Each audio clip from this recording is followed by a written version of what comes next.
Our next guest was drafted in 1999 in the second round by the New Jersey Devils. He went on to win a Stanley Cup with the Carolina Hurricanes. He also went on to play 484 games in the regular season and 53 in the playoffs. He is the real hockey insider. Welcome to the 2 Months podcast, Mike Commodore. Commie, how's it going? Hey, thank you very much, Joshua. I appreciate it.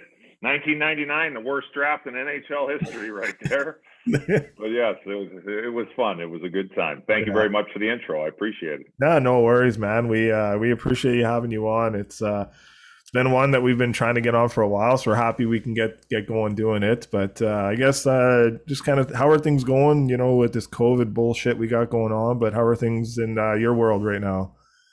Yeah, it's been like everybody else. I guess it's been an interesting, year and a half now. Yeah. I mean, I can't bitch. I mean, at the end of the day, I lead a pretty simple life. I'm single. I don't have any kids. I really don't have any fucking responsibilities at all.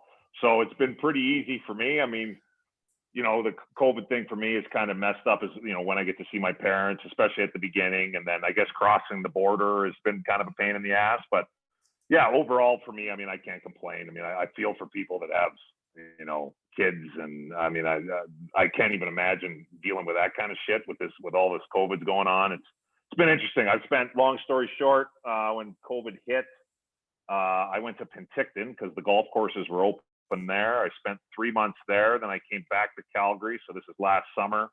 I was in Calgary until October or beginning of November when whatever lockdown number 3 was hitting here in Alberta, whatever number it was. And then I was dating a girl at the time. That ended, lockdown hit, and I'm like, well, I am out of here. So I got on a plane and I flew to Arizona, and I've basically been in Arizona. I was in Arizona till the end of June, and I've kind of been going back and forth for the summer. But yeah, it's crazy the differences between like how COVID is. Arizona, nobody gives a shit. Yeah. I'll just come right out and say it. Nobody cares. When I got down there last November, it was like there was, like clubs and shit, which I don't go to anyways, but they weren't open. There was some capacity restrictions, and you had to wear a mask when you walk in or whatever. And that was about the end of it. Then once the vaccine started coming out in January, all the rules gone.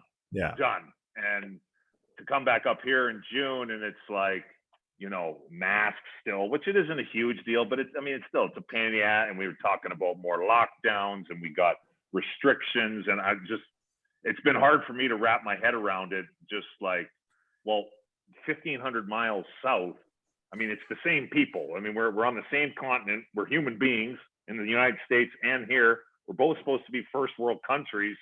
They don't care there. It doesn't seem like people aren't dropping dead on the streets there. Yeah. Like, yet here, there's like a huge panic. And anyway, so it's been, I've tried to stay out of it, especially online, because it's just a shit show. Yeah. I mean, if you say, oh, good God. Your mentions and your comments. Yeah. Oh, like I've been kind of invisible on Twitter since it's kind of happened, because like an example would be, like, this guy sent me a message, and I don't even know the guy. And he's like, hey, what would you think? He sent it to me on Instagram. It was basically like a petition, because I think they were, and I don't have kids, so I don't know all the details, but it was basically like they were thinking about, if your 11-year-old kid wanted to play minor hockey here in Calgary, had to be vaccinated. And I'm like, man, that doesn't really seem right. I mean, from everything I read, kids aren't at risk. I'm like, this vaccine just came out, and like, I'm vaccinated and everything. I want to live my life how I have been. So I went and did it, whatever. Yeah. To each their own. And I'm like, that doesn't seem right. So all I did was like, just put this petition. I put it on Twitter. Didn't think much of it. This is about kids. And then I opened up Twitter like a day later, maybe. And I'm just getting torched, like anti-vaxxer. I think somebody called me a racist. I'm like, what the fuck are these people talking about? All I'm saying is I don't think it's right that kids need to be vaccinated in order to play youth sports. That doesn't make any sense to me. No. And so I've just, honestly, I think I've looked at my Twitter mentions, honestly, since COVID hit. I mean, I did that day. Like, I scrolled through and read a few. I'm like, oh my God. And other than that, maybe one other time. And other than that, I've basically been off of it. It is just a dumpster fire on Twitter. Yeah. Oh, Yeah. it's a- So anyway, It's a cesspool. to answer the question, It's shitter. oh, it's disgusting. Yeah. It's disgusting. And I know there's a lot of good people on Twitter too, also, but unfortunately in the climate that we live in, it seems like the loud ones and the ones that make all the noise are all on the one side, where it's, call it Democrats or liberal or whatever. And it seems like kind of the other side doesn't, the majority of people I don't think say a whole lot, but the ones that are loud are, they're just bitching about everything. And if you don't want things their way, it's just fuck. Yeah. Whatever. I'm not a politician, so I try and stay. I just bite my tongue and just stay out of the fucking thing. It is. Yeah. Vandy does it too. He's a lot like There, listen, there is, and look, I've got 400 followers, and half of them, or 3/4 of them, are bots, and I still but I'm like, there's times when you're just looking and you type it in, and then you're like, nah, I better not, especially when you have a couple wines on a Friday and you're going, I'm gonna reply to this prick. No, I better not. I better not. It's just opening it right up, and it never. For you, I couldn't imagine. Oh, I mean, I've been losing followers too. Like, I ripped on Trudeau there and a little while ago, and I mean, I don't give a shit. I don't look at the follow. I could care less. I think probably at least a third of my followers minimum are fucking bots anyways. I don't give a shit. And it's just like, I mean, you point out one scandal about Trudeau. I mean, from all accounts of what I'm not there. It seems like it's true. You read, I read Rex Murphy's columns, and people that seem like they have their shit together and aren't just making shit up. And you're just getting blasted, and and it's just, I'm just like, and you can't even, you respond to one, it's just you'll be typing on your phone for the next fucking year straight, just defending yourself. Something happened to me. I commented on something, and then the next thing you know, what they were like, the person that commented added like 5 other people, and I'm like, what the fuck? I don't even, like, who are you guys? I don't even know you. Aren't these the people that are supposed to be against anti-bullying? I mean, what the fuck? I felt like I was getting bullied. I'm like, okay, it's good for one narrative, but not good for another. Oh, I gotta get. No, anyway, let's get on. Yeah, it's interesting, but we'll talk about Twitter for a second. But like, I want to kind of get your thoughts.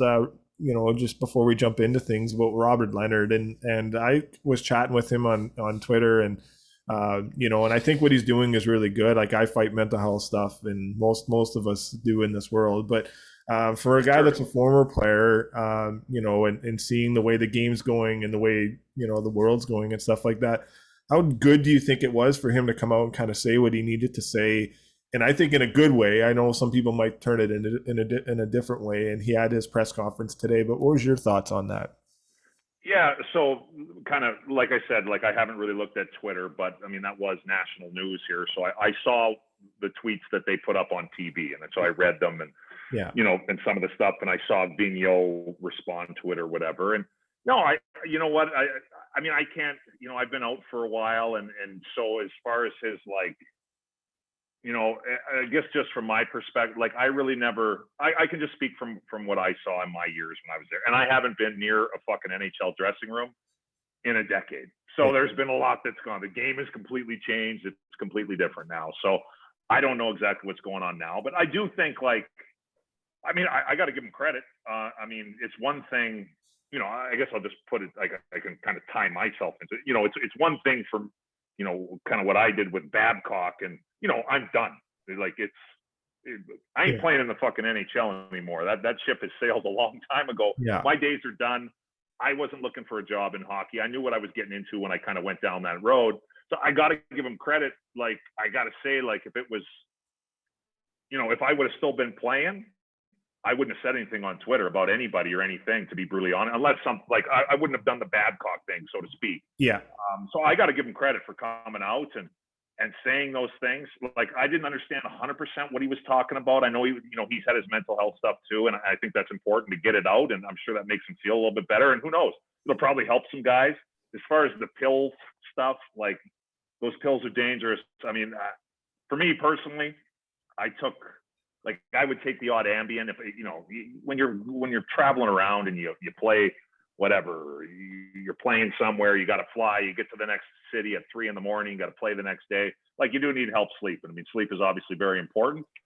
So I would take a pill every once in a while for that, but like I always avoided those things. Like, I mean, the Percocets and all that shit. I was just like, man, unless I like really, really need it, like if I'm hurting, then I'll take it, but I don't want to go down that road.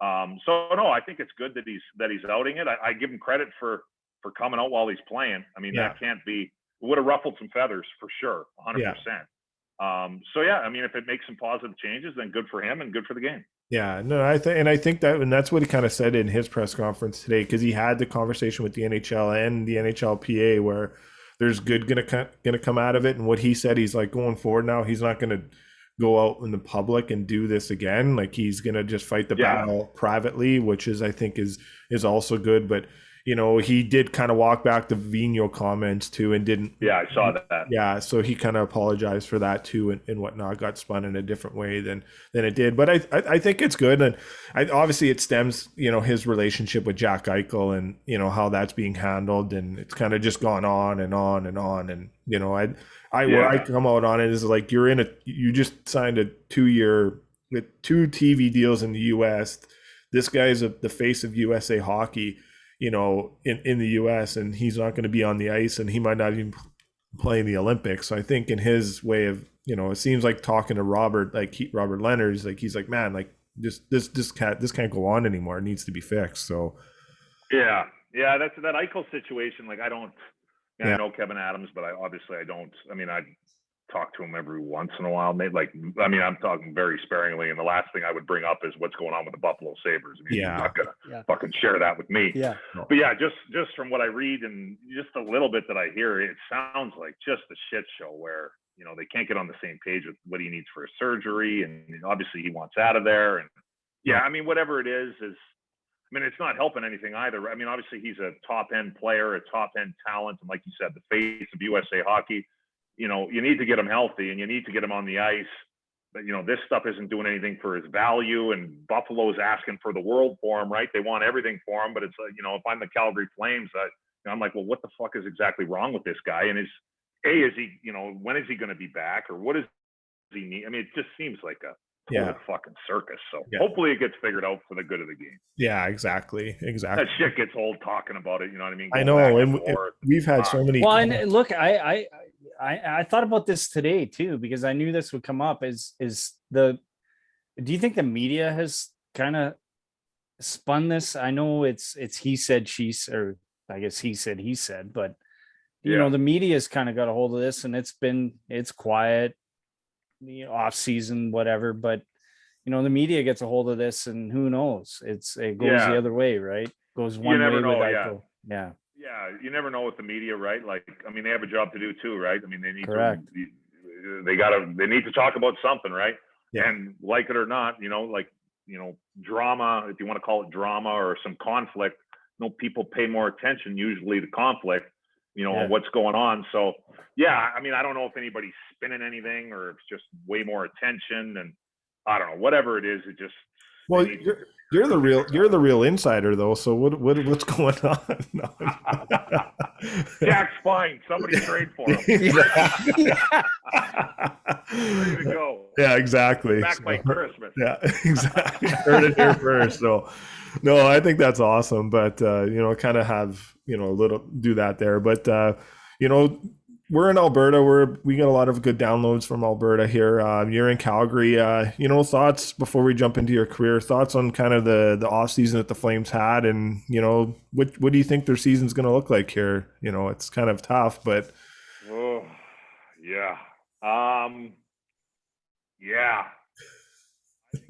to be real interesting. Yeah. I think. Look, you know, I'm part of the Flames alumni. I go to the events. I like Daryl Sutter. I really like Brad Treliving. I like everybody associated with the organization. The players that I've met, I don't know them all. The guy that I knew the best is now in Seattle, Giordano. So, you know, I know a couple of the guys, but by no stretch in my life do I have into the locker room by any stretch of the imagination. But I think it's going to be, it could be a tough one here in Calgary. yeah, I mean, it wasn't a good year last year. And yeah, you got all the COVID shit going on, but regardless, it wasn't a good year. I think Gaudreau's contract is up, right? Correct. Yeah. And I think it's kind of common knowledge that he ain't coming back. So you're gonna have to do something with that, figure that out. And I don't know all the details with the contract. And I think he's got a certain amount of teams or list of teams he can get traded to, which makes it harder to trade for him or trade him. Because Johnny Gaudreau, he's 90 points a year. That doesn't grow on trees. No. You want to get something back. But even just take away that, just the team itself. Markstrom, they got good goaltending. Their decor and their depth on forward, I think, is the question mark. I usually pay attention to decor, so I'll just focus on that instead of forwards because I don't really know what the fuck they're doing up there anyways. But like the decor to me is in all due respect, it's tough looking.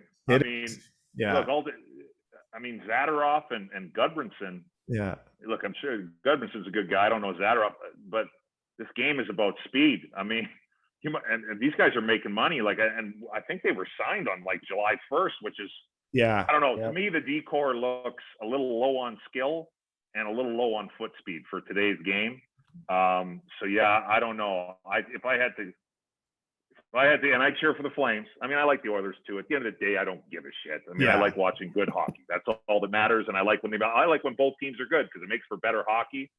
But I think it could be point night for Connor McDavid when they're playing the Flames. I'll put it like that. Yeah. Well, point night on steroids in a way. Point night. Yeah. Like he's gonna be. I did like Shillington last licking night. Their lips. Yeah. What's that? Shillington looked really good last night. I mean, again, it's preseason and everybody's still trying to find their way, but Shillington looked like he got a pep in his step. And eventually for him, he's got to break out, right? He's had a lot of opportunities here. And, but when you look at it, it's like you got Anderson, Tanev, and Hannafin, who's like your top three. You know where you're going to get out of those guys. And, you hope Anderson has a better year. But then after that, it is like, it's suspect at par. It's very suspect. I mean, I guess a good way to put it, I mean, if Shillington can't make something work with this decor, I mean, it ain't happening anywhere. There should be plenty of opportunity with the way he skates where his skill set should be needed. And if he can't take advantage of that, then it's over. It's the same for Juuso Valimaki too. We've always talked about how good he is and up and coming, and we've had Craig Button on a lot. He was in Calgary there on our podcast, and him and I think glowingly about Valimaki, and I know there's a bit of a bias to that because Todd Button's a part of the organization too, and but even to what you said, like I got a lot of respect for Brad Treliving. He's done a lot for me for my mental health and set me up with meeting Travis Hamonic and him helping me out with my issues too in life, and kind of the similar story there. So there's a bit of a soft spot for me. If anyone listens to this podcast, they know that too. But and we've had Luch on too, who really well, and I know Luch. So I think he's been on with us, and I think he's gone there, and he's actually done pretty well in my opinion. He's added something that they really needed in that organization, into that locker room too. So 100%. Like that trade was getting ripped up and down when it first happened. Neal, and I'm boys with Neal too. Yeah. Neal to Edmonton and Lucic here, and I know it didn't work out so well for James last year, but his first year in Edmonton, he was pretty good. They're 19 goals until COVID hits, and he was playing all right anyways. I don't watch every Oilers game, but from what I saw, at least he was scoring, and that's what he's supposed to do. But I'll tell you what, in my opinion, and people were all over Lucic at the beginning, and maybe it got a little bit better around here, but I'm like, hey, this guy brings something that nobody else in this team does. Yeah. This team was getting pushed around. Just having him in the lineup changes that immediately. Hey, the guy is a team guy. He works his ass off. You know what you're going to get. Yes, I mean, is he going to be keeping pace with Connor McDavid out there? No, he's not going to. Not many can. Is he going to be a little bit slower? Yeah, maybe a little bit. But he gets in the right spots. He knows how to play. He plays hard. I think he's done great here, to be honest. I think he's overexceeded expectations, in my opinion, for what a lot of people have thought. And I think anyone that knows the game very well. You played, we didn't, but even guys that like Vandy and I, like you have to would say that he's done really well. And the thing with the transition to James Neal, it's great to see what he's doing in St. Louis, and hopefully that turns into something great for him. But what pissed me off there is that he scored 2 goals for the Oilers last year, was finally fighting to start to find his way. He scored 2 goals, and then he was a healthy scratch. And I felt like everything kind of from that point went down. And I'm not trying to be rude to Dave Tippett, but it's just like he showed you something. He fought back some bad shit that he was going through with COVID apparently, and he's finally starting to find his way. And as you know, this guy scores at will, and I think the biggest thing in a game that you need it, right? So thoughts on him, what you think, and if the fit works out in St. Louis for him. Yeah, you know what? I mean, to touch on the Oilers thing there, I was talking to James before last season started, and he was out in Nashville, and he was training and doing everything, and he wanted to go to Toronto, but he couldn't go to Toronto.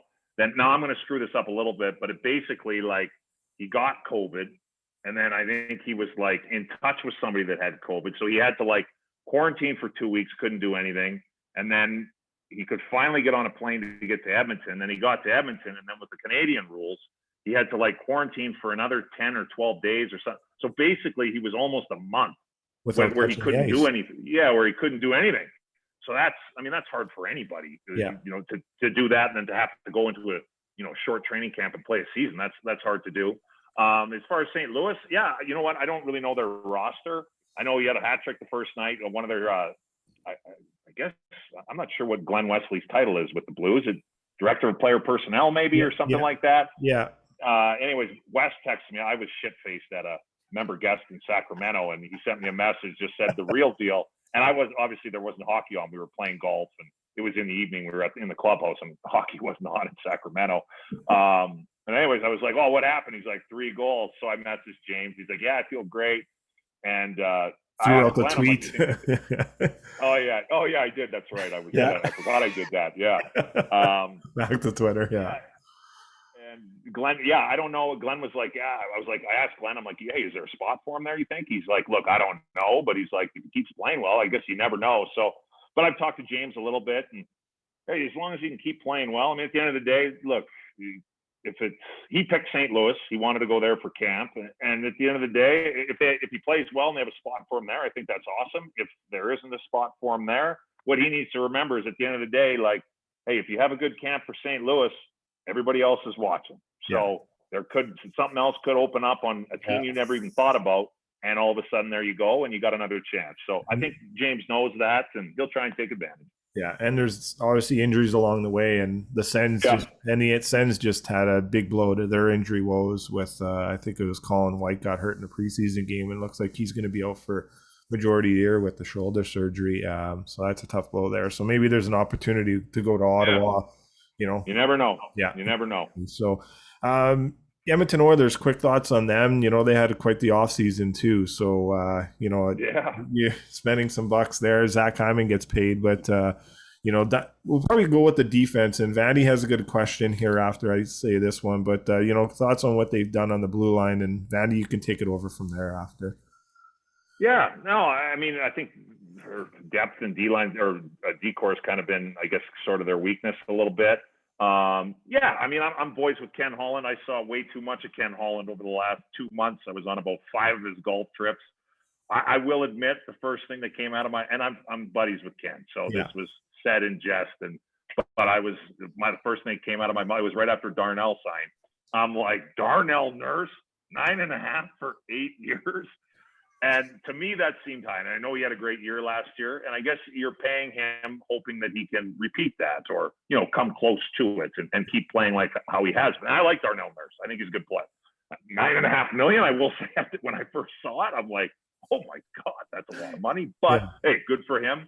I think Ken's now I don't remember everything Ken told me because I was having some drinks there at these golf trips too. But I mean, Ken wants to get after it right now.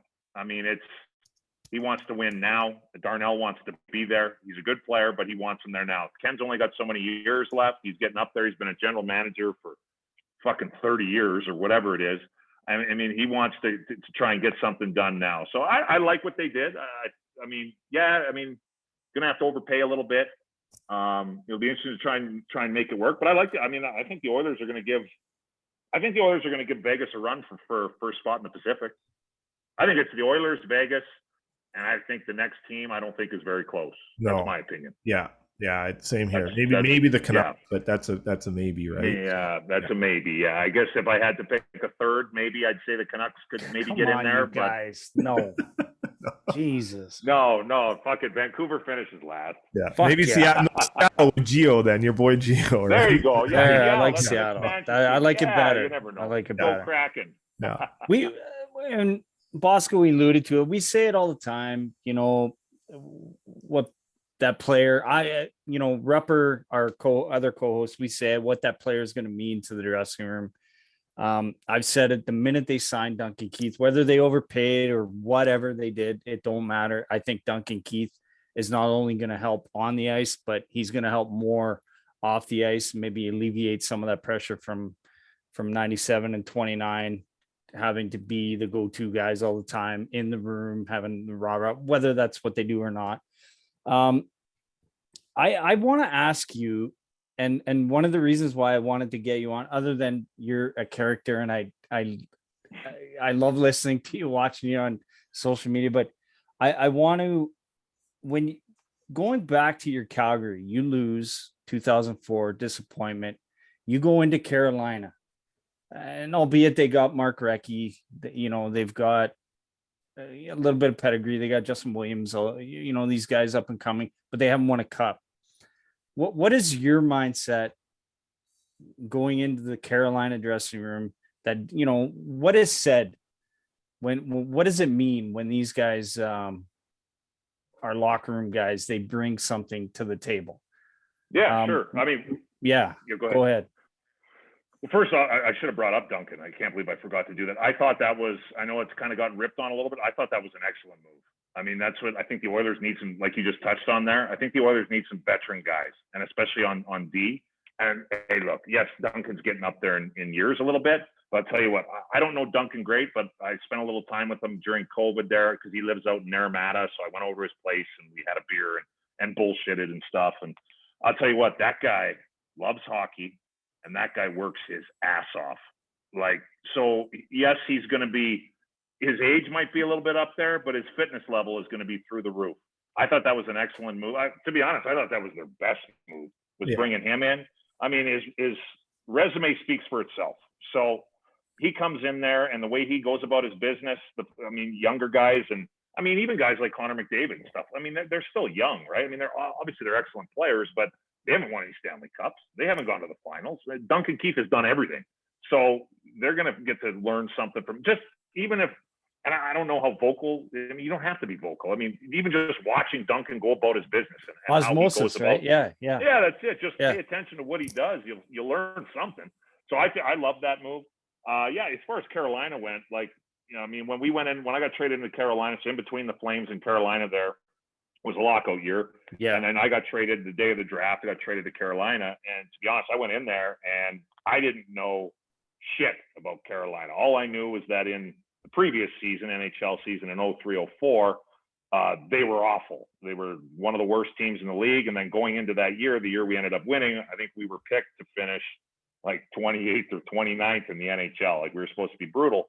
But, little Jim Rutherford did a great job. We had veteran guys in there. And I think one of the major reasons why we won is we were probably the quickest team to adjust to the new rules with, less hooking and the holding and stuff like that. But I thought having guys like, we traded for Recchi, we traded for Doug Wade at the deadline, but having guys like, to be honest, kind of a comparison would be with Duncan Keith would be Rod Brindamore.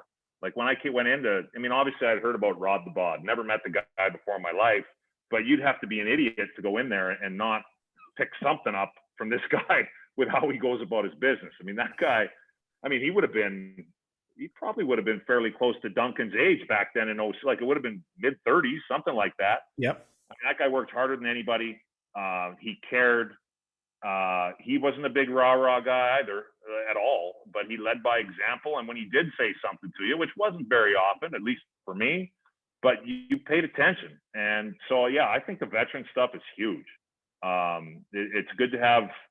Obviously, you know, the game's changed a little bit, and yes, yeah, I know speed, and obviously, you know, the younger you are, the quicker you should be by and large. But at the end of the day, you have to know how to play the game. You have to know how to win, and that's what veteran guys, especially successful veteran guys, extremely successful, like Duncan Keith, that's what you're bringing him in for. I thought that was a great move. I should have brought that up with the decor the first time there. All good. That Well, it's such a big off season for them where, you know, sometimes you miss something too, right? Like, you know, they've Ken Holland's, I think he's done wonders, and, you know, I know they haven't played game one of the season yet, but he's probably definitely a candidate for executive of the year with the moves that he's done. So, you heard it here, folks. There you go. yeah, That's bold. At the end of the day, Ken Holland, his record speaks for itself. It At the does. end of the day, I know you have to have good players, but at the end of the day, Ken Holland knows what he's doing, and he's been around long enough. He's seen enough, if not everything, where Ken knows what he's doing. Ken loves hockey. I mean, this guy. I mean, like I said, I played. I don't know how many rounds, too many rounds of golf with him since the beginning of August. And I mean, he's on his phone. He's got things going. It's actually pretty amazing to watch him, because he's got things going on and moving and shaking and stuff like that. And no, he knows what he's doing, and he cares. And so, I mean, if I had to pick a general manager in the NHL, if I was starting a franchise or whatever, if I won the lottery and started a franchise and I was looking for a general manager, Ken Holland would be at the top of my list. Yeah, perfect. That's awesome. All right, I'll jump into your career here. Vandy usually likes to start for where it started for minor hockey and stuff. So, Vandy, take it away. Where did you grow up in Fort Sask? You play minor hockey and all that? Yeah, everything there. Yeah. Yeah. You played top tiers. Yeah. So I was born in Edmonton, grew up in Fort Saskatchewan. I was there right till I went to university. But yeah, played for the Fort Saskatchewan Rangers right through. AAA. Yeah, AAA in my 2 years Bantam, I played 1 year of midget AAA, which was a total disaster. I broke my ankle. But being completely honest with you, and I think anybody that saw me back then, if you were to go to any of the games in like Bantam and midget and watch, and if somebody were to be like, yeah, one of these guys is going to play 11 years in the NHL or whatever, I wouldn't have been high on that list. I'll tell you that. I might have been near the bottom, to be honest. But I loved playing. I enjoyed competing. I wasn't the greatest skater. I got a little bit. I was never even at my peak, but I got good enough to get by. And then kind of for me, after my midget year was a catastrophe, and then I had and I only played. You know, it's really changed now, and for the last quite a few years now, but. You know, back then, like I didn't play summer hockey. Like the last thing I wanted to do was to play hockey in the summers. I played a bunch of baseball. I played Team Alberta baseball, and I played we had great baseball teams. Compared to my competition, I was a way better baseball player than I was hockey. It wasn't even close. But then coming into so I was going into grade 12, and I was drafted the year before, like in the last round, to the Tacoma Rockets, which ended up moving to Kelowna. I didn't even know what that was, to be honest, when it happened. Really? Like, crap, I had no clue. Yeah, we didn't. Now that, because we're about the same age. Well, 3 years difference. So yeah, you didn't.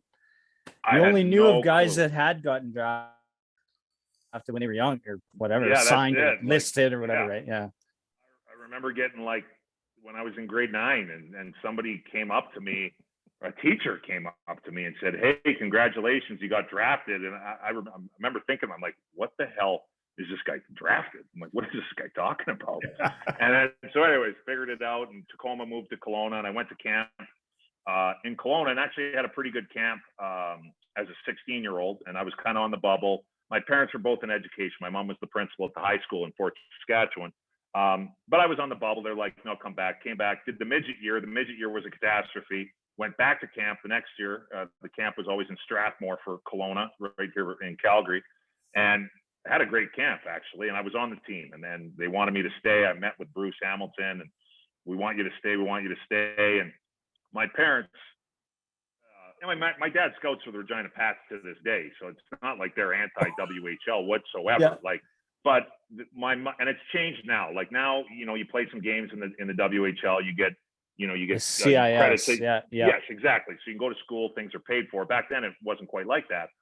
And my mom got the horror stories, like, Ray Whitney, for example, he goes to Spokane, comes back, and like, Ray went to class and everything, I think, but he come back and like the credits don't transfer, or guys don't go to school or whatever. And so, they don't end up graduating high school. So that was the perspective my parents had.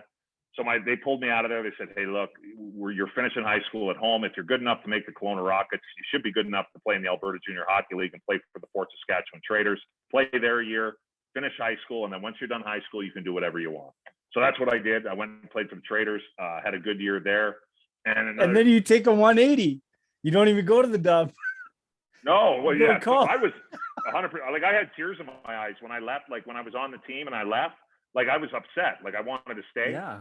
And then, so go there. And then, like, a month into the season, I still remember our head coach came down, and he's like, I think I've told this story before, but he's like, hey, BU's upstairs. They want to talk to you. You should get up there right now. I'm like, oh, okay. And I'm sitting there. I'm like, what the fuck is BU? So I go upstairs. Like, I have never watched a college hockey game. I have no idea what university. I couldn't name one university. No clue. I know nothing. So I sit down with this guy. It's the assistant coach, and he's like, yeah, you ever thought of playing college hockey? Yeah. I mean, I don't know what the fuck this guy's talking about. And so he hands me the pamphlet, and BU, Boston University. I'm like, oh, yeah. I've always thought about college hockey. Don't have a fucking clue what this guy's talking about. And so once one comes, then like some more came. And anyways, North Dakota came, and they wanted to fly me down. And I didn't know what that was either. I'm like, well, I'll ask my parents. And they're like, no. I mean, make sure it's good with them, but it's just you coming. Your parents aren't coming. And, I'm 17, just turned 17 years old. I'm like, yeah, that's awesome. So I went on a fly down, and honestly, I went down there, and I'd been to a few WHL games, and some, just like college hockey, some places are awesome with fans and some aren't the greatest. I mean, it's the same thing in college, but went down to North Dakota. I mean, it was the only Division I program in the state at the time. The rink was packed. The team was good. I went to the old arena there. I mean, it's universities, so there's women everywhere. Everybody was loaded in the stands. It was an unbelievable, I mean, it was an atmosphere that I'd never seen before. And I remember just going in there and, was there for the 2 games. And I was like, wow. I'm like, that is unbelievable. Yeah. I'm like, I'm going, like, we didn't though. That's the thing. And that's what I try to tell even like parents that I talk to. I coach youth hockey, but I'm like, when we grew up, it was WHL. If you didn't make dub, it was AJ. If you didn't make AJ, you played junior B, and that was it. There was no college. We didn't get college games on TV. And we're kind of aging ourselves now, but we didn't get introduced to that. College wasn't even it was a glimmer.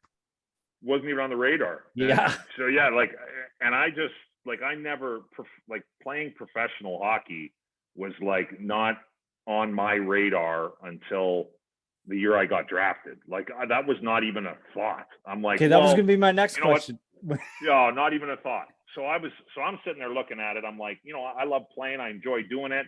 I'm having a good time in the fort playing for the Traders. I would love to go to Kelowna, but then I'm kind of thinking like my mother. I'm like, well, what the fuck? I'm like, North Dakota, I just had a great time there. I can get an education. So why don't I go there? I'll play for 4 years. I'm done school, and then I'll have a degree of some kind, and then go on with life. That was my thinking. Like, it wasn't, professional hockey was not on the radar at all.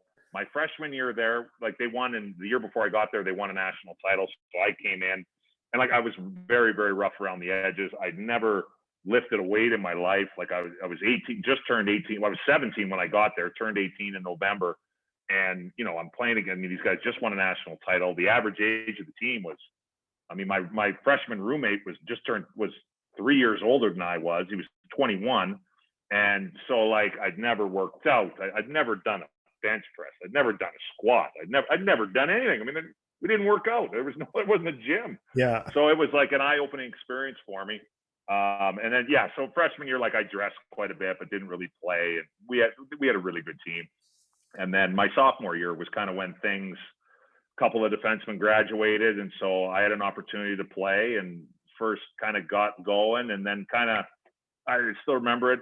We had a Christmas tournament. We were playing against Notre Dame, and I was still I was doing okay. I was running some people over, but that was another thing too. Is like when I went, I didn't think about it like this when I went, but when I went to university hockey, I think a lot of us scouts thought I was a pussy because that was kind of I'm 6'4", 225 pounds, a defensive defenseman. That should be sort of tailor made for the WHL back in the day. And then I decided to go to college where there's no fighting. And so I think a lot of people kind of thought I was a pussy. But like, I wasn't thinking about professional hockey. I was thinking about getting a degree. That was literally it. And then Christmas time, we played Notre Dame in a Christmas tournament. And I remember I scored a goal, and it was nothing special about it at all, but it was my first goal in college. And I remember it like it was yesterday. It was like snapping my fingers. Like the game was so fast for me in between my ears.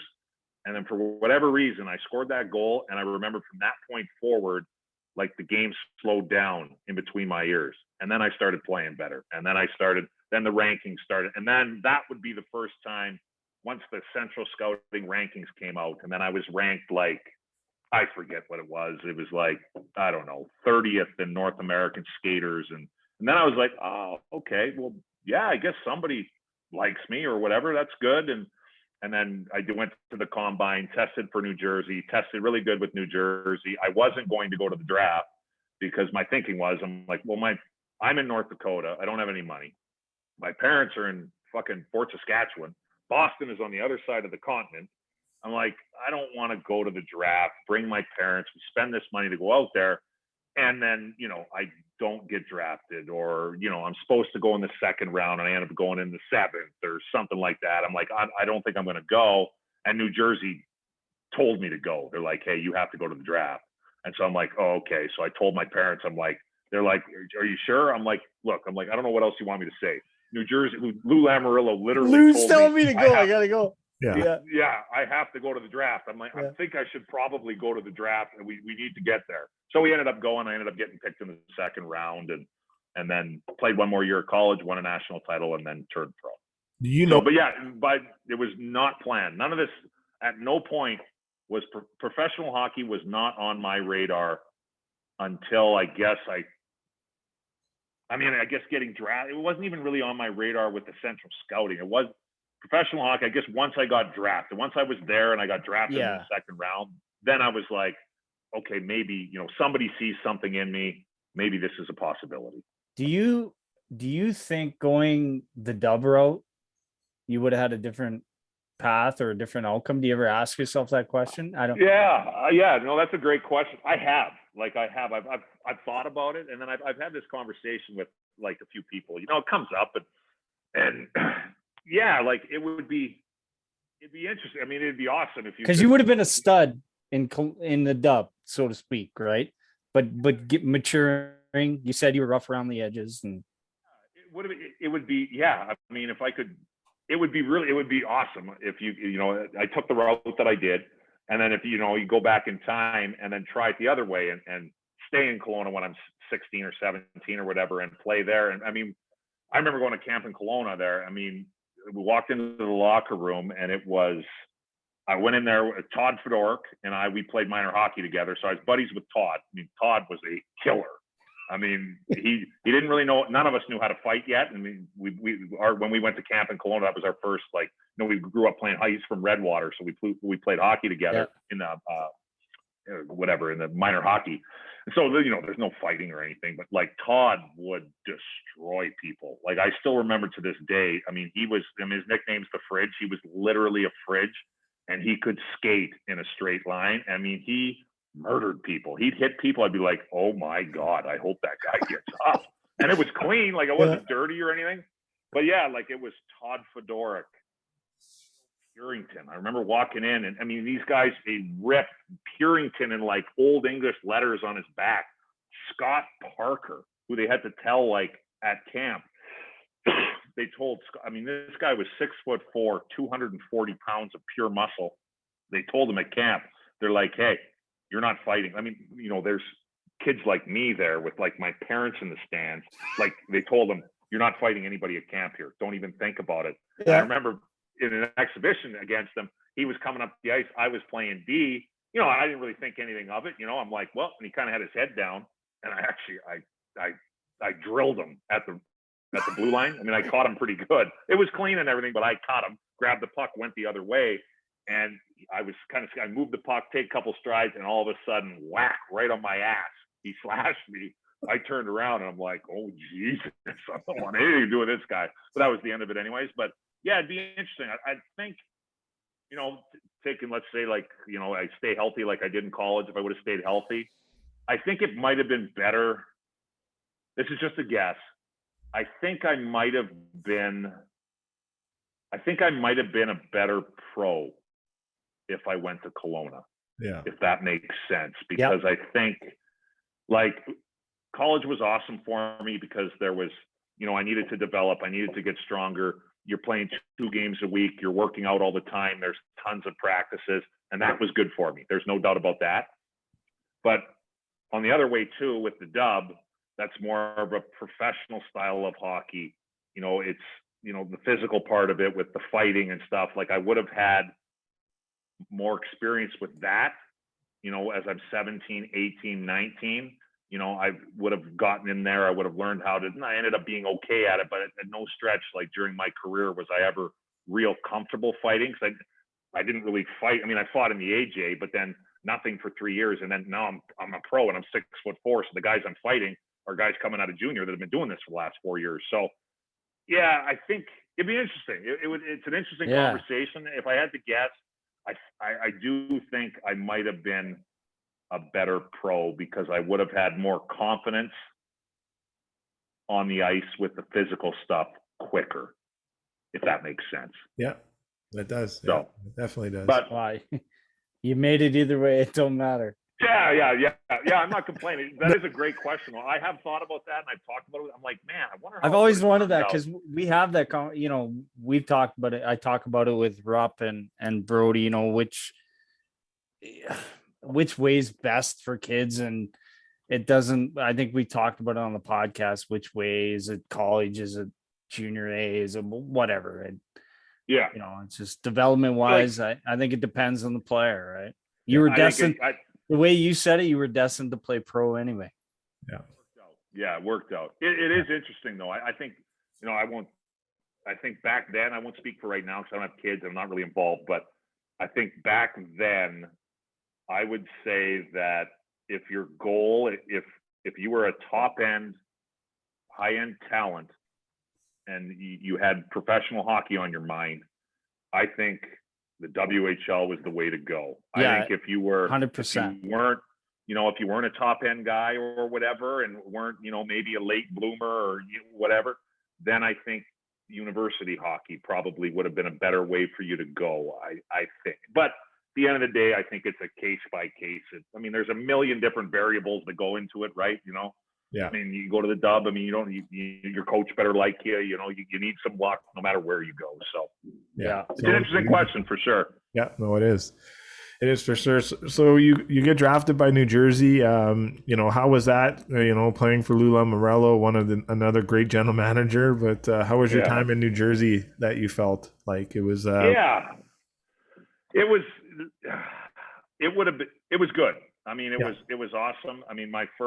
I didn't play. I was there for 2 years. I went up and down whatever that highway is between Jersey and fucking Albany. I don't know how many times. I ended up playing I think I played 50 some games in the minors for Albany, and I played 50 some games for Jersey. I was basically split. I had a bad eye injury my 9th game pro. That was awful. That was the scariest moment of my career. I thought it was over. So that kind of put the brakes on things a little bit my first year. But it was awesome. My first NHL head coach was Larry Robinson, and my D coach was Slava Fetisov. So as far as like they just won the cup in 2000, I came in the next year. So as far as like spots and like to play, it was shitty that way because you got Scott Stevens, Scott Niedermeyer, Ken Danico, Colin White, Brian Rafalski. It's like stud. Yeah. Oh my God. Yeah. It's like there ain't a whole lot of space on this blue line. But for like development wise, like Larry Robinson really liked me. I wasn't around Larry a whole lot of time, but he did teach me a lot of stuff. He was great. I love Larry. And Slava was great for me too. I loved Slava. he's the reason why I ended up in Russia. It was awesome that way. I think it would have been, if I could do it all over again, I would have loved to have gone to New Jersey when I was a little bit older, because I wasn't ready for the way Lou runs his program. And I'm not arguing with Lou. His track record speaks for itself. But, you know, I came out of college I'll just speak You're to the raw. college guys. Yeah. I was raw. It wasn't so much like the games and stuff were challenge practices and stuff, but it was a lot of the off ice stuff. Like I wasn't sure, you know, now I don't have any class to go to. I got lots of time, and now I got some money, and like I wasn't. It would have been. I think I would have been better being there like 3 or 4 years later, maybe. But it was good. Like Lou had some interesting rules. I had some run-ins with him, which the guy's like 5'2", but I'll tell you what, that little fucker is intimidating. Yeah. And he liked me at the end of the day. I ended up getting traded out of there. I mean, we had a coaching change my second year. We brought in, the fuck's his name? Kevin Constantine. Yeah. That was a disaster for me because I just like, Larry liked me. So somebody got hurt, or there was an open spot on the number 6D, and I finally started like playing like 15, 18 minutes a night and starting to get it going a little bit. And then coaching change, and Constantine came in. To this day, I've never exchanged a word with Kevin Constantine. He came in, it was like I wasn't there, never said a word to me, which now looking back, I don't give a shit. But at the time when I'm 22, it mattered.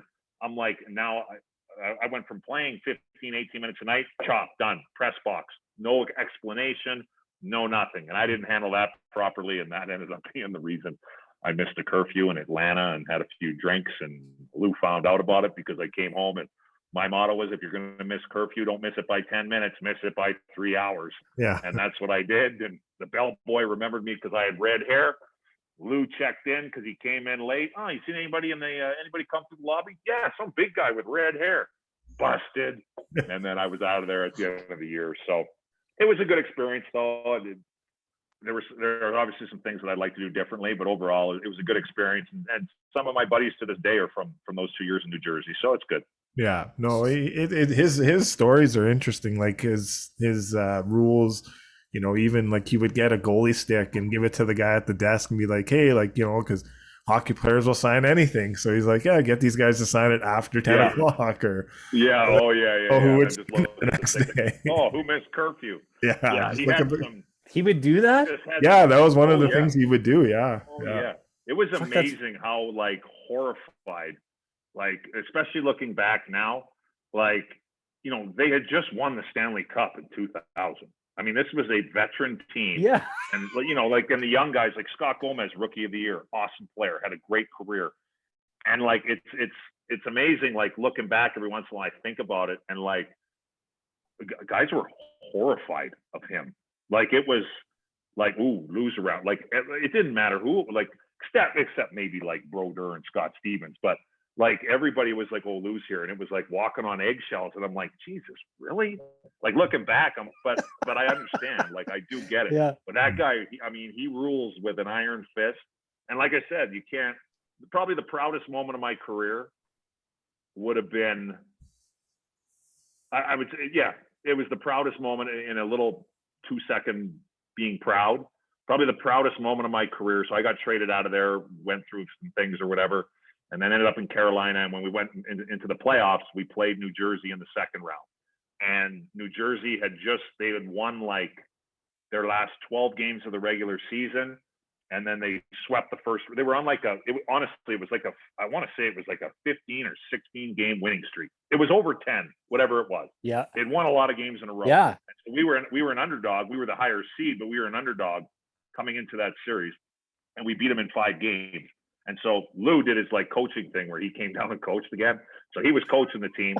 And so we beat them in Carolina. And so you do the handshakes or whatever. And I remember to this day, you know, I shook Lou's hand. I went, hey, you know, Mr. Lamoriello. And I remember him saying, he goes, Mike, I'm proud of you. And honest to God, it was one of the proudest moments of my career for sure. Unbelievable. Yeah, you hear a lot of good stories. Obviously, he's got his rules, but I even remember the year they went to the Cup final against the LA Kings. I was working at, my uncle owns a nightclub here in Edmonton, and So the Devils had their rookie party in Edmonton. I don't know how many teams have their rookie party in Edmonton. Right. So, Yeah. so, but the Devils had theirs, and the whole team was out that night. And he wasn't there. What but nightclub?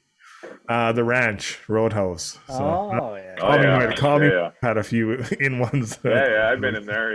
Yeah. So the old Barry T's place. Barry T's. Yeah, I remember that. Yeah. So you can't argue with his track record. Lou is, and you know what? He is.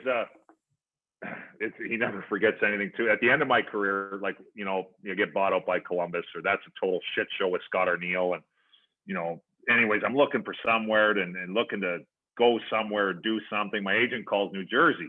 I'm like, I don't know, call Jersey. Like, maybe, I don't know. Lou's still there. And he called and Lou said something along the lines of like, hey, I like Mike, but I traded him out because he missed curfew. And so my agent tells me that. I'm like, would you tell Lou that was 12 fucking years ago? I'm in my 30s now, for Christ's sake. Anyways, it's New Jersey. Memory he's got huge. Oh yeah, for sure. Yeah. And I'm a Leaf fan, so obviously there's what he did to get them turned around, and there's the backup situation, whatever it is, what it is. But I think what Lou did, I in a way, actually, I think he kind of got shafted and pushed out of Toronto. I think I'm not trying to say anything bad about Shanahan or Dubas or anything like that, but I think you're heading down that road. Well, I don't know either, but you're probably on the right track. Yeah, I just like they were transitioning because he had some interesting rules there. Like the first year Matthews and Marner played, they never did any media. Like that was a rule. He had rookies that wouldn't speak to the media. They wouldn't do intermission interviews, nothing like that. It was just, as a Leaf fan, you would know that because the Leaf media is the Leaf media. So but so you go on. At the end of the day, you know what he's thinking there. I mean, at the end of the day, he's trying to protect those guys. And he knows the media is a shit show. And you got young kids, and the last thing he wants to do is fire his young kids out in front of a bunch of savage media members. That God knows what they're going to ask. That's going to be a lot for them to handle. I mean, at the end of the day, he 100% knows what he's doing. And even, I mean, some of the rules I will say are a little archaic, but at the end of the day, I think 99% of the time, 100% of the time in his head, he has your best interest in mind. Yeah. He's what he thinks is your best interest. Exactly. Yeah. No. And we talked about Robert Leonard early in the podcast, and Robert Leonard only spent 1 year there in the island with the Islanders, and he said how great Lou was for him and his mental health getting back on track. So you go to Calgary, how was that? Obviously, you guys go to the Cup final. You play with some really great players there. Jerome McGinley, a good friend of yours too. So Giordano. But how was your time in Calgary, playing in a Canadian market too? And would you say maybe going there kind of put you on the map, kind of gave you a little bit more cred around the league too? A lot of people kind of maybe noticed you a bit more too. I know there's always the like, hey, he's got the big red hair, but I thought you played pretty well when you got there too. So yeah, thank you. Yeah, no, I would say for sure. I mean, I thank Craig Button. We mentioned his name earlier. I thank Craig every time I see him to this day. I thank Craig Button for trading for me, because the year before, so the 02-03 year, I got the summer before I got traded to Anaheim. It was my first run-in with Babs. That didn't go very well. And I was in Cincinnati and wasn't handling things well. I was supposed to be in Anaheim, and to be completely honest, I was drinking too much. I was playing hard, but I was drinking too much. And there was nowhere for me to go there. Like I was in big trouble there. And I didn't think I was going to get traded. My agent had no idea. I was on the bus in between. I think it was Milwaukee to Chicago. And right at the last second, phone rings. My agent, hey, my agent didn't call me. One of the guys on the bus turned around. One of my teammates turned around and said, hey, congratulations. I'm like, for what? Like, you just got traded to Calgary. And anyways, thank God Craig did that. And then, got in there, finished that year in Calgary, which they were terrible that year. And then spent the first half of the next year where we went to the finals in the minors. Came up, but it was good. Yeah, Calgary was awesome for me because the reputation that I had, and then when I got traded here, and then I ended up spending the summer here because of Babs's comments in the papers, people had an impression that I didn't work out and that I didn't care. And so Calgary was like, hey, if you want any hope of making this team, you got to stay in Calgary for the summer. And at the time, I had a lake place in Minnesota close to where I went to school. And I was like, all right. I'm like, you know what? I'm like, fuck the lake place. I'm like, fine, I'll move here right now. So I stayed here, worked out with the strength coach all summer, which was awesome for me. Had a good camp. There was no space. And then the second half of the year came up. I blew out my shoulder, but finished the last few games of the year, and then we went off on that playoff run. And yeah, no, I would say that was definitely the, I played, I was just happy to be there. I mean, I tried to make the most of my opportunity. I mean, I was expected to keep the puck out of my own net and be hard to play against. That was my do that. And, my role as the playoffs, I didn't play the first 3 games of the playoffs. Then either Lidman or Gauthier went down. I came in, and then the next game, the other one of those 2 went down, and Steve Monador came in. Monador played the rest of the games of the playoffs. I played them all until Lidman came back, and then I didn't play the last 3. So I missed the first and last 3 games. But yeah, no, I mean, it was huge for my confidence. Darryl was great for me. Some guys don't really like him, and he could be hard on guys. There's no doubt about it. But he was good for me. I mean, I never mind. I liked hard coaches. I was like, yeah, you want to call me a pussy and I won't do this? Like, you know what? Here, I'll show you. And so I enjoyed Darryl. Yeah. I'm like, fuck you here. And, and there wasn't a whole lot expected out of me either, which was good too. But, I was playing 20 minutes a night against Vancouver. Once I got into the lineup, we ended up winning that series in 7. Then we played Detroit, and my minutes got cut down to probably 14, 15. We won that series, went to San Jose. Then I was probably playing call it 8 minutes maybe. And then we went into Tampa Bay, and I only played the first 4 games, and I only played a couple shifts a game. So my role diminished as it went, but I didn't care. I was happy to be there. Every time I tried to touch the ice, I tried to be responsible defensively. And if I could take a run at somebody, I would, and keep the puck moving forward. Don't turn it over, get it out. But no, it was great. I think it was kind of, as far as other teams in the league and other scouts and stuff watching, I think it was big for me where, wow, shit, this guy's playing pretty decent. It's playoff hockey. Maybe there's something to this. So yeah, I would say Calgary was definitely a big point in getting my career going for sure. There's no doubt about it. Yeah. And obviously, as we know, Craig's one of the great guys in the game. There's a lot of good ones around. And the Red Flow with the Red Mile went really well. Remember that Red Mile? There was like a website when the Flames. This is before social media, I think, even kicked off. It was like Red Mile and It was amazing. Like the city during that run. Like I was in the International Hotel right downtown from the time I got called up. So I got called up in January. Yeah. And the Flames kicked me out of the hotel on July 1st because we lost on whatever it was, middle of June, let's call it. So we get back to Calgary, and obviously everybody's disappointed, and it sucked. But at the end of the day, it was also a great run. We were number 6 seed. We were supposed to lose in the fucking first round, and we went to within. Arguably, we might have won the fucking thing if we had a camera over top of the net. I think Jelena, you can make an argument there, but so it was a hell of a run, and down to Calgary I never actually made it to the Red Mile. I would hit during the series. I mean, it was all hockey. I mean, I was to the rink. I was either going on the plane or I was going back to the International Hotel, and I would obviously grab something to eat, but that would be about it. But we'd usually have, 3, 4, 5 days in between series. And then I'd take, depending on how many days we have, I'd take a night or 2 and blow it out. But I never went to the Red Mile until after I was going to go on, after we beat San Jose. So we beat San Jose at home. And so, I was buddies with all the Black Aces because the Black Aces were the guys in the minors that I played with the first half of the year. And there was a handful of them that were in the hotel with me. And so, I was kind of, I don't know, I guess I was kind of sort of the leader of the Black Aces because I was playing, but I was with them. And so get done the game, back to the hotel. I'm like, fellas, let's fucking go. I'm like, hotel lobby, we're smashing some drinks and we're going to the Red Mile. They're like, all right. So we go down there and we get down there and, hammer a couple real fast because I'm probably about 30 behind everybody that's out on the street there. And a couple cops walk in and they're like, obviously I stood out because I had long hair, and a couple of the cops come up. They're like, hey, Mike, congratulations, big win. I'm like, yeah, thanks, man. That's awesome. They're like, where are you headed tonight? I'm like, we're going to the Red Mile. And the police were like, they go, hey, can you do us a favor? I go, yeah, sure, anything. What do you need? They're like, you can go anywhere you want to go tonight. Just please don't go there.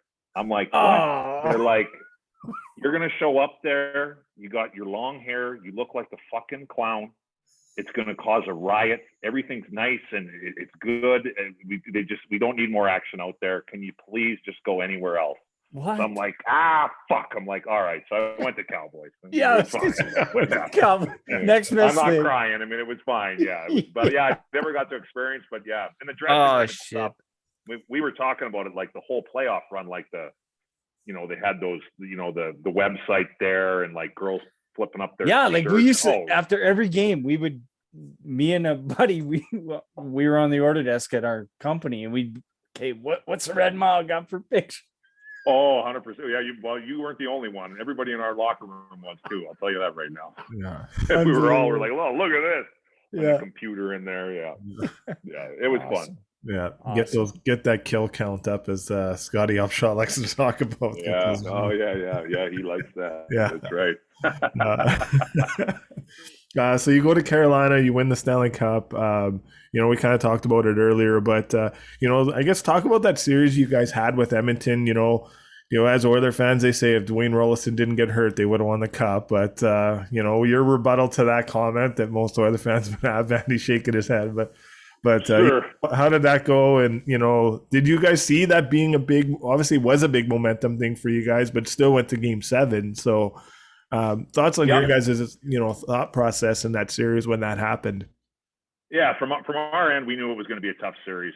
As far as the Dwayne Rollison actually told that right to my face too. That fucker. He told me twice. He told me at the World Championships the next year we were on the team. He's like, "You're lucky I got hurt." I'm like, "Whatever, Dwayne." And then when I went to Tampa, he was there. He said it again. I go, "Dwayne, you told me this 5 years ago. Nothing's changed. Whatever you say, Dwayne." And I like Dwayne. Yeah. My rebuttal, 100%, that was a huge moment. There's no doubt about it. Was Dwayne playing awesome? Yes, he was. There's no doubt. Where the Oilers were actually basically the 04 Flames, pretty much. Yeah. I mean, an incredibly hot goaltender, timely scoring, a hard team to play against. There were a lot of similarities between those two teams in my eyes anyways. It was a huge moment. I mean, the Conklin thing with the turnover, that was obviously a big moment too. But my rebuttal to Dwayne was, what was the Finnish kid that played? I forget his last name. Markkanen. UC Markkanen. Yeah. UC Markkanen played great. I mean, you look at his numbers. Why in the fuck did we put Conklin in? Yeah, I love Ty Conklin, but yeah, that was probably it didn't work out. Yeah. But Markkanen played great. So my response to Dwayne was like, I'm like, Dwayne, no doubt, you were on fire. Were you going to stop every fucking shot? Because Markkanen played pretty fucking good. So unless you were planning on having a 1,000 save percentage, I don't know if you're beating us. Yeah. Anyways, I like Dwayne's a great dude. Yeah, but I mean, it was a tough series. I thought we had it. It was really fun for me being, from Edmonton, and my parents lived in Sherwood Park. Then they'd moved from Fort Saskatchewan. So my parents came to the games. I bought up any extra tickets that were available for us. Honest to God, I didn't make, that was after the bonuses got cut in half after the lockout. Yeah. So I ended up getting a check for the exact same amount when we won as when we lost with Calgary, with literally the same dollar amount. They cut everything in half. And I didn't make any money. I spent all that money on fucking tickets. So I was like, well, fuck it. I'll just buy tickets and I'll give them to my buddies from home, whatever I can get. And my only rule was, I'm like, hey, fellas, I know you fucking guys are cheering for the Oilers. I go, I get it. I'm like, just don't fucking show up in an Oilers jersey, please. I'm like, you're going to be sitting amongst my parents and other people's parents. Just cheer for the Oilers, but keep it under your goddamn breath, please. Yeah. And then with my parents, my only rule was, I'm like, hey, look, you guys can go to the games. I want you at the games, but I'm like, don't you even fucking consider wearing a fucking Carolina Hurricanes jersey. You wear anything else, do not wear a jersey, because the last thing I want right now is to be trying to play in this goddamn game and worried about you standing up there. Yeah. I'm like, Edmonton is a blue collar town. People Jesus, I wouldn't even have thought of that. Oh, I was one of the first things I thought about. I'm like, just wear normal clothes. And I'm like, hey, you can cheer underneath your breath. It's just fine. But please enjoy the game. So it was really fun that way. They got to come to all the games there. And hockey-wise, it was a good series for sure. obviously when we won game 4 to go up 3-1, that was big. And then I thought we had it in the bag in game 5 when it went to overtime, and then we had a power play. Obviously, I wasn't on the power play, and I remember sitting on the bench, and I'm like, "Fuck!" There's about a 30%. I mean, we had a talented team, and we had a bunch of guys that could fucking score. Yeah. So I'm like, I was sitting on the bench, and places going bananas, and I'm like, "Man, there's a 30% chance this thing's fucking done right here." And then Stiller put it on the ladies' tees there for old Pisani, and he put it under the bar. Game 6 back in Edmonton, that game was over in the first 5 minutes. Like first 10 minutes, I could have told you. I remember sitting on the bench and I'm like, this game's fucking over. Every time we even came close to touching the puck, we got run over. We got just straight up bullied right out of the building. And they probably actually, looking back at it, they probably shouldn't have beat us up so bad in game 6. It was actually a good thing for us, I think, that they did, because, I mean, we took that to heart. It was like, we just got embarrassed in game 6 and we're going back for game 7. We are not fucking losing this game. And it was a great game. And Yeah. I mean, Cam Ward made some huge saves. I mean, the Oilers could have won the game too. There's no doubt about it, but we pulled it out. Yeah, I was gonna add, that was my next question, because Don Cherry always talks about never run the score up, especially in the playoffs times too. He's always very cautious about it. It's like a superstition Cherry has, and yeah, I've heard him say that before too. Yeah, I think he said it after that game. Actually, he did. Yes, he did, because he obviously it's a Hockey Night Canada thing, and they want the Canadian team probably to do good and win whatnot. Oh, but I think in that mindset though, you're kind of like, it's weird because I just play rec hockey, and like I hate when our team runs it up. Like, if we're killing a team, just like, and it's rec hockey, not even professional. Right. I coach youth hockey. Yeah. You run that shit up. See, I'm the opposite, because yeah, exactly. So what was the mindset after that game, though? Because obviously you guys went on to win game 7, but what was the conversation in the locker room? Was anything said on the plane ride back to Carolina? There wasn't anything from the record. My memory's a little hazy. There wasn't anything.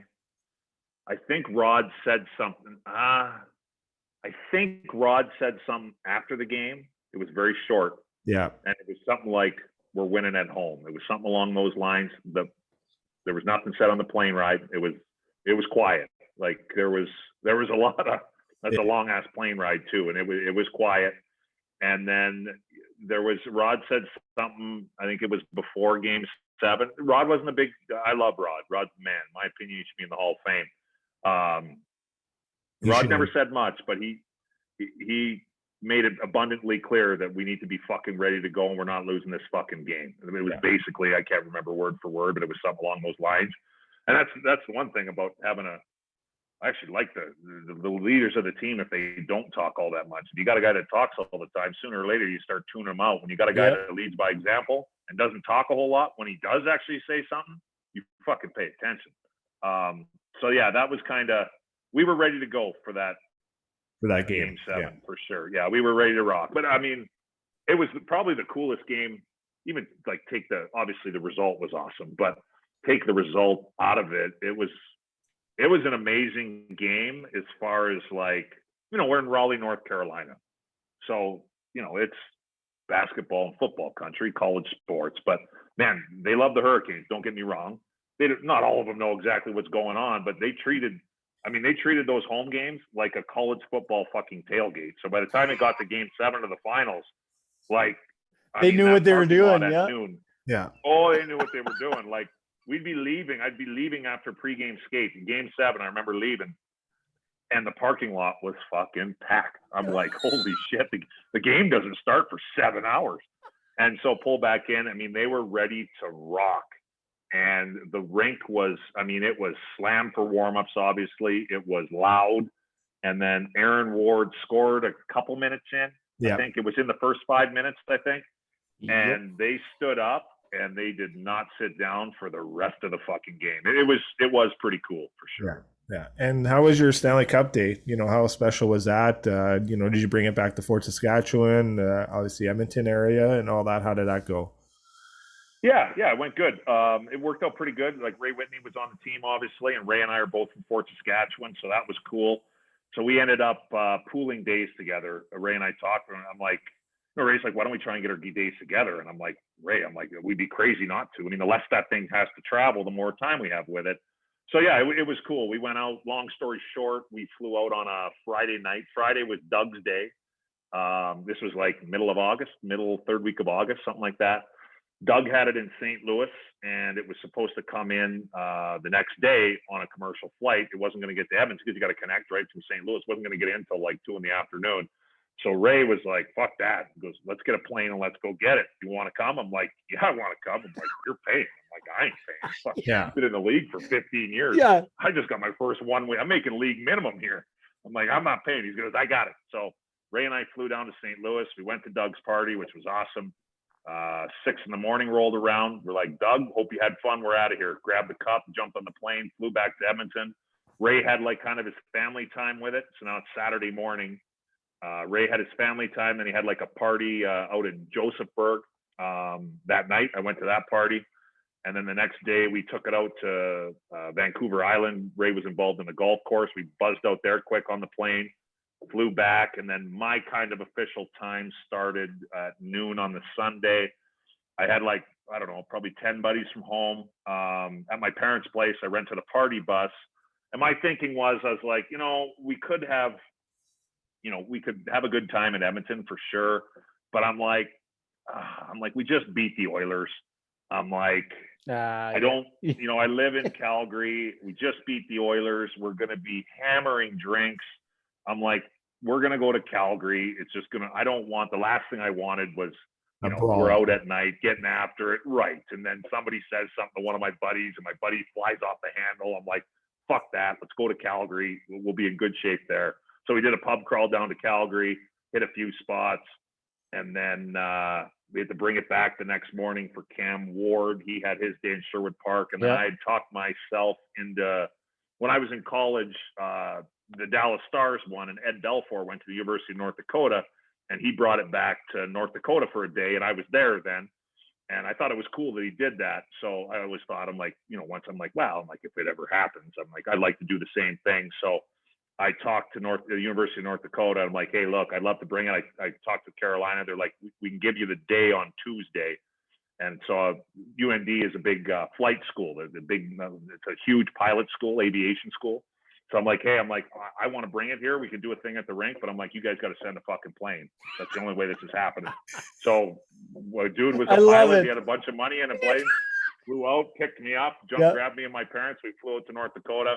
Had a little thing there, kind of buzzed around Grand Forks to a few places I used to go and have a beer once in a while, and then flew it back to Edmonton, and then it was Andrew Ladd's time. He had to go out to BC. Love it. Yeah, it was good. Yeah, that's it was awesome. A good time. That's Nothing awesome. crazy happened, which was good. It was a really good time. It was amazing. Like, it was a Sunday night in Calgary. I really didn't have. A buddy of mine from high school ran a Joey's up by the airport in the Northeast. So I had a thing set up there. For extended family and stuff, just for like an hour and a half. Yeah, exactly. And then, I was just jumping on the bus, me and my buddies, and we were just going to go downtown. And I didn't have anything planned. And it was amazing. Like, so we left there and we picked up, we like tripled in size there. There were people following in cabs. And then we went into, Red Mile, but it was dead. It was a Sunday. And we went into Melrose, it was called. And then there was like one person in there and maybe a bartender. Like, I didn't tell them I was coming or anything. And within 30 minutes, that place was fucking before slammed. social media. Before social media. There was no Twitter. There was no nothing. Yeah. It was packed. There were pitchers of beer flying. I don't even know how much beer we went through. Unbelievable. It was a good time. Yeah. That was fun. That's awesome. Melrose it's a good place. Yeah. Mm-hmm. Good place. All right. Let's get a few more out of you here before we let you go. I know we've gone long here, so I apologize. Sure. No, it's okay. Yeah. No worries. So obviously, you get traded to Ottawa. Just play a few games there, 26 games there. So, but you spent quite a few years in Columbus and make some good friends there. Talk about your time there. We've had Jason Chimera on our podcast a number of times too. Yeah. So, talk about him as a teammate and your time in Columbus. How did that go? Yeah. Chimmer was a great teammate. He was a high energy guy. He had a great career. I love Chimmer. I haven't seen him in a long time, which I know he's up. I think he's up in Sherwood Park, isn't he? I think he bought a house in No, he's Glenora. in Canmore? Edmonton. Yeah, in Edmonton, Yeah, in he's in Glenora. Edmonton. I think he's in Yeah. Glenora now, kind of where Connor's house is. That Okay. yeah. So Yeah. I think We he's can't tell where these people live. Okay. He's in Edmonton. I heard he bought a place in Canmore. I haven't seen him. I need to go golfing with him. I really liked him. He was a great teammate. He was We'll hook you guys an up. excellent player. Yeah. Yeah, I gotta go play some golf with him one of these summers for sure. He's a great dude. I haven't seen him fucking forever, but yeah. yeah, I loved Columbus. Like I chose to when I was a free agent, and it was kind of, you know, this was back when you had to play a few years before you got paid. Not like now. Now you put it together in a year and a half, you're fucking rich. Yeah. So I finally made it to 27, and you know I'd won a couple years before, and I had a good year, and so this was kind of my time to try and make some money. And so free agency came. I had no idea what was expected. Like Carolina traded me because they didn't want to pay me. I didn't even know what I was worth. Like if you would have asked me, I think if Carolina would have came during the year, they had a policy of not extending players during the year. I think that was more, they just didn't want to pay me. I'm not sure if that was actually a policy, but Yeah. I mean, I probably would have signed in Carolina for a couple $1 million for 3, 4, 5 years. I probably would have done that. Like I had no clue. Yeah. And so free agency hits, and had no idea, talking to my agent. And anyways, long story short, 10 minutes into free agency, you know, my agent, I was in San Diego. I was dating the girl there at the time. And he's like, well, I got some good news for you. I'm like, oh, what is it? He goes, well, the first number's a 3. I'm like, no shit.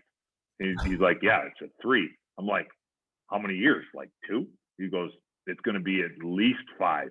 I'm like, you got to be fucking kidding me. I couldn't believe it. Yeah. And so I ended up having 3 teams. There was Columbus was interested, Atlanta was interested, and Buffalo was interested, but never made an offer. I actually could have I ended up signing a 5-year deal for 3.75 in Columbus. I could have signed the same thing, but for 4-year in Atlanta. But I, like being in Carolina, we always played against Atlanta. Nothing against the city of Atlanta. I've had a good time in Atlanta, but I hated playing in Atlanta. Yeah. There was nobody at the fucking rink. That rink was brutal. So I'm like, I don't want to fucking play there full time. That arena sucks. So I'd only played in Columbus one time. I'm like, I remember the rink being nice. So I'm like, I'm going to go with Columbus. And yeah, it was awesome. I mean, it was highs and lows there, to be honest. My first year in Columbus it was the first time that the Blue Jackets ever made playoffs. It was my best year as a professional hockey player for sure. That was the best I had ever played. Yeah, it was awesome. It was the first time I ever like bought a place in a city I was playing in. So I had a nice setup there. Like I was 5 minutes from the arena, 15 minutes from the airport, right in the mix, right in between the arena. For anybody, most people haven't been to Columbus, but the downtown, north end of downtown is awesome. Ohio State's right there. I mean, it was really fun. We had a young team. We had, you know, some up and coming guys, you know, Voracek, Broussard, Nash was there, who was an incredible player. Yeah, the first year in Columbus was awesome. You know, played against Detroit. We ended up getting swept in the first round, but it was a success nonetheless. And then, you know, it went down. Unfortunately, it went downhill from there. I found it was the most I'd ever played. I was, you know, me and Jan Hayda were the top pairing D on the team. Mm-hmm. And, you know, so I was playing 20, 25 minutes a night against the other team's best lines. And the last 15 games of the year, I was so tired. Like I could barely get up the ice. And so in the off season, I'm like, well, I got to switch. This is a huge, I've got 4 years left on my deal. The team's getting better. So I talked to like Chris Chelios and Rob Blake, and I'm like, you know, I need to switch something up. Like I'm playing minutes that I've never played before. Like, what should I do? And they all recommended this guy out in Venice Beach. So I went out and spent a shitload of money, went out to Venice Beach, did this workout for the entire summer. But a month into it, I was like, man, I don't know if this is for me. I was like, you know, my thing was always like, I didn't need to get bigger. I was big enough. If anything, I needed to be as light as I possibly could be, so I could be as quick as I could possibly be. Anything getting me heavier and slower is a bad thing. So anyways, long story short, I kind of thought that a month in, but then, you know, I'm committed. I've rented a place. I'm out here, and I'm like, well, this is coming highly recommended. So I stuck through it, and I did these workouts. It was basically like bodybuilding. I did these workouts the entire summer. Got to camp, tested worse than I did the year before. I was shocked. I never worked this hard in my life. Yeah. It just wasn't the right thing for me. Tested worse and had groin problems. For the only time I've ever had groin problems ever in my life was that season. So I played 60 games that year. Expectations were higher. Oh. I had bad groins. I could hardly move. Hitchcock got fired, which was bad for me. And then Scott Arniel came in the next year, and that was fucking it for me there. He came in. It was sad, actually. Like, it was a shitty deal. He had a rough go there, and that was, you know, he had a rough go, Scott Arniel. Like, you know, oh, fucking rights, and he deserved as rough as it was. That motherfucker came in. Scott Arniel had a very good hockey career. He played like 700 games in the NHL, and I think he played like 700 in the minors. Yeah. Scott Arniel had kids young. He had a family and everything. That's great. But in his eyes, it took me a while to figure this out, but I did. It took me like a year and a half after the fact, but I figured it out. In his eyes, he didn't get paid enough. So he gets a head job in the NHL. He came in, and I was excited when he got hired because the D coach was a North Dakota guy, Brad Berry. So I texted Brad. I'm like, hey, man, looking forward to the season. I was back on my training, you know, what I did before.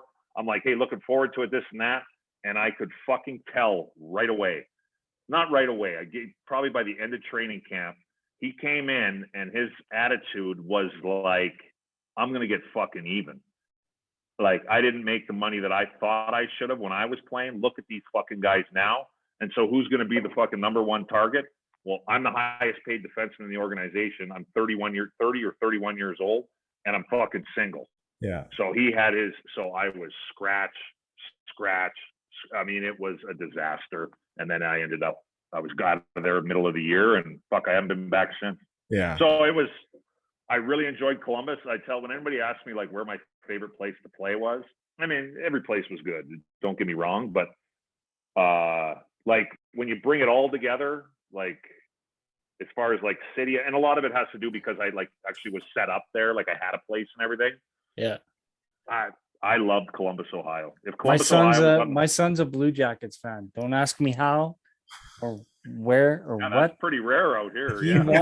He wants to go to a Columbus game. I'm like, first of all, it's going to take us 4 days to get there, but yeah, so I'm gonna have to hook you up for places to go to eat or whatever. Yeah, you should. Columbus is. I had so much fun there. It was a great place to play. The arena was awesome. Like I said, it was. If Columbus, Ohio, would have been on the western half of the United States, I probably would have. I'd probably still be living there. To be honest, I really enjoyed it. It was really wow. That's probably the awesome.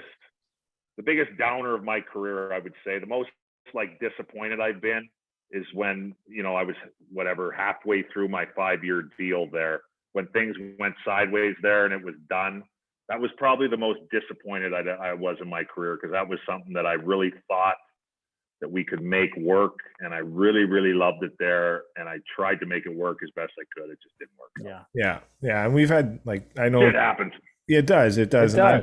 You know, not to name drop again, but you know, Doug McLean, he, you know, had a start there, and we've had him on several times on our podcast, and you know, he, you know, kind of talks about it. It's a bit rough. He kind of got the short end of the stick, and Jarek Gallant did too there, and you know, and you know, we've had Gilbert Brule on too, and it's just, you know, Gilbert Brule feels like if they showed a little bit more patience in his game there, maybe things would have ended better for him, and he would have prolonged his career much longer. But you know, it's just is interesting how it is, you know, and I grew up watching that team because of Brule and whatnot. So, and you guys had, and I know that you guys had a really close team. Just talking to guys there, I know Brule wasn't there when you guys were there, but you know, there's a lot of, you know, you see wedding photos like Jared Bowl, like that's a guy that you know very well, and just one of the great guys, right? So in the game, great dude, yeah, like awesome guy. Literally 5 minutes before I came on the podcast, I was texting on a group message with Jared Bowl, and Jake Voracek's back there now too. Jake was my roommate on the road when I was there, and some of my best friendships are from there, and I keep in touch with a lot of the guys, and yeah, that was the one. It's a There was soft spot one in the thing- way. Yeah, it's a soft spot in my career. That's one that I really wanted that to work. I really enjoyed it there. I love the guys. It's just too bad. Yeah. But I got to go back to, like, I'd love to go back. I was fucking pissed off for a while, obviously. Like, I was rattled, and now I don't. I mean, fuck, who cares? It's a long time ago. I'd love to go back and hang out there for a few days. And yeah, it's a good. Hear a lot of it too. A lot of guys shit on all the time. What? Like, guys always want to, like the. I don't know. I don't like the. But that's weird. Like, a lot of guys shit on it, but you hear stories where a lot of guys still live there, though, that have like played there before. So it's like, something doesn't add up, or you're not really hearing the full story, right? 100%. Like, I don't, from what I saw from my time in Columbus and from what I saw the city and the people around there, like, I don't get it. Like, with Bobrovsky, I mean, I know Russians like to go to Florida and New York, so I guess I understand that. Sure, fine. But like, when guys want to leave there, like, I don't know. From what I've seen and my experience there, I don't get it. That would be a fucking fun place to win. I'll tell you that. It would. It'd be fun. Yeah. Really fun. Yeah. It'd be fun. So, and obviously, Kate, so it would be. And, the closeout, as well, it's well documented everywhere, going to Detroit and Babcock doing whatever Babcock did and all that. Yeah. But, I don't want to bring up back old wounds. You can talk about as much as you want about it. You just did. Well, yeah, bad. It's not even a wound for you, though. That's like, I'll be honest. I think he's, I 100%. I'll just say I 100% agree with your opinion, because I've seen some of the shit that he said and done and all that. I'm a Leaf fan and stuff like that, and the Marner thing is the Marner thing and all that. But I just, in my opinion, I just think where it is he has this image, but it's an image on TV, but it's not the image that you would see behind closed doors. I guess, I don't know if that's the right way to word it, but I'll give him his credit. Look, Mike Babcock knows hockey. I'll give him that. Yeah, and I think we can all agree on that. Hockey. Yeah, 100%. He knows hockey. He cares about hockey. He loves hockey. He works his ass off. He runs a good practice. I can't sit here and say he's a fucking terrible hockey coach, because that would be a lie. Yeah. But he's also, he's got a psychology degree from McGill. He tried to play. It didn't work out. He wasn't good enough. So he got into coaching right away with his psychology degree. But so my point with that is, he knows how to fucking manipulate people, and he knows how to fuck with people. But the bigger point, what you see on TV, he loves TV. There ain't a fucking interview that he'll ever fucking miss. And I haven't even, thank God, and I hope it keeps going this way, I haven't seen him since he was the head coach of the Toronto Maple Leafs.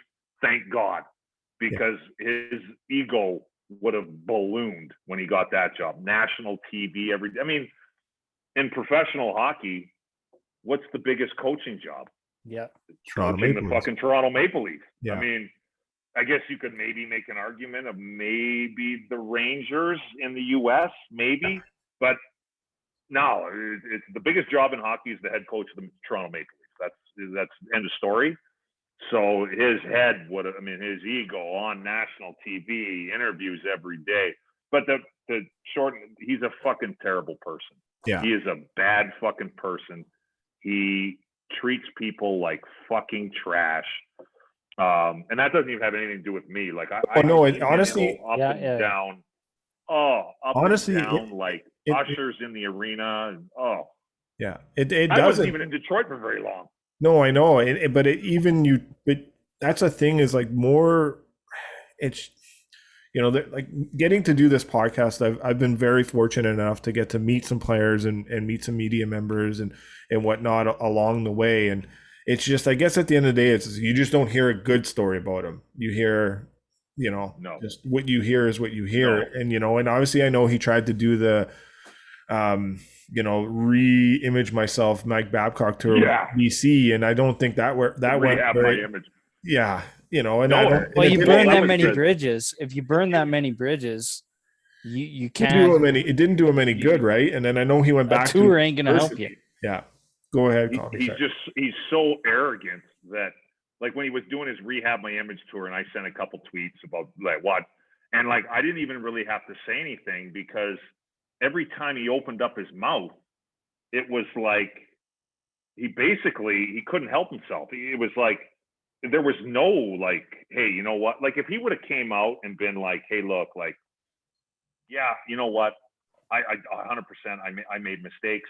I treated people poorly. You know, I got to be better. I'm going to change, and just leave it at that. Who knows? I mean, that would have been more well. He turned it into like, I'm the victim. Yeah. And so I'm like listening to some of this shit, and I'm like, well, fuck it. I'm like, I'm just going to let this guy. I don't even have to say anything. Just let this guy talk. He's digging his own grave. Yeah. Because he just can't. He thinks everybody's showing up to the arena to watch him. That's what he thinks in his mind. Yeah. What he says go like I said, I mean, there's the Mike Modano story. That's the story that I tell the quickest to just show what kind of a person he is. Mike Modano's on 1,499 games, and Babs scratches him so he doesn't get to 1,500. But like, it was when I signed in Detroit, I already had the one run in with him like 8 or 9 years earlier, whatever it was. That didn't go well, but that isn't even whatever. He wanted to play somebody else, a kid, Kurt Sauer, that went to Spokane where he coached. Fine, whatever. That shit happens all the time. Whatever. It was a big deal at the time, but fuck it. Then when I went to Detroit, and I've told this story a couple times before, so I'll keep it short, but you know, I get bought out by Columbus next day. I'm buddies with Ken Holland. I played in Ken Holland's golf tournament out in Vernon this summer before. So my agent calls me. I'm thinking I'm waiting until August to maybe get a fucking PTO, or hopefully, I know maybe if I'm lucky enough, I might get one more chance. There's one more crack at this, and then that's fucking it. Maybe. There might not be another crack at it. I don't know. 5 minutes into free agency, phone rings, agent. Yeah, 1 year, $1 million, Detroit. It was a different agent from 8 years earlier. So I'm like, I'm not fucking going there. I'm like, Mike Babcock just wants to end my career. He's like, what? So I kind of tell him the story. I got 15 minutes. Ken gives me 15 minutes to make up my mind, and the contract's gone. So I'm like, well, fuck. So I call Ken. I'm like, Ken, I'd love to play for you. I'd love to play in Detroit. You guys got a great team. I love coming in there. I'd love to play in Detroit. I'm like, you know what I think your head coach, does he want me or not? Yes, he does.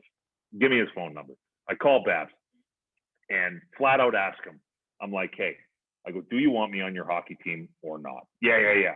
I go, Babs, I ripped you in the paper. I know you saw it 3 years ago. I go, do you want me on the hockey team, on your hockey team, or you just got having me in here to end my fucking career? This is it for me. It's my last chance. I get one more kick at this. If this doesn't work out, my NHL days are done. I know it. You know it. No, we need you. No right hand, blah, blah, blah, a bunch of bullshit. Anyway, shows up. I show up at camp. I'm scratched the entire year. It's a total fucking disaster.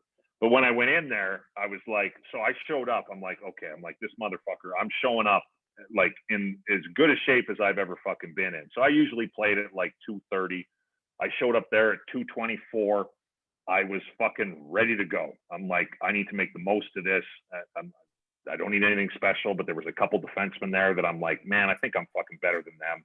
I just need a chance. And I was shocked. I guess I shouldn't have been shocked, but I'm like, whatever happened in the past is the past. Show up there, shut your fucking mouth, and play hard. That was my attitude. Yeah. That was it. I'm not fucking talking to anybody about old shit with Babs or nothing. I mean, this is a clean fucking slate. And I get in there, and I didn't even say a word. And I would say 3/4 of the fucking team, most of these guys I had never met before, 3/4 of the team came up to me and were like, man, we fucking loved it when you ripped him in the paper. This guy is a fucking piece of shit. This and that. I'm like, oh my God. I'm like, oh yeah, well, thanks. I'm fucked. Oh, I'm like, these guys fucking hate him.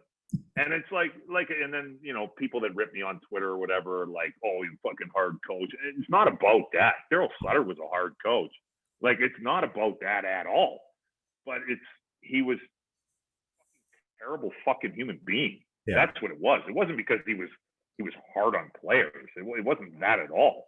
I don't even think he was that hard on players. It was the fucking around that he did and the fucking mind games it was basically, yeah. Like I said, he thought everybody showed up to Joe Louis Arena and to Scotiabank or whatever they call where the Leafs play to see him.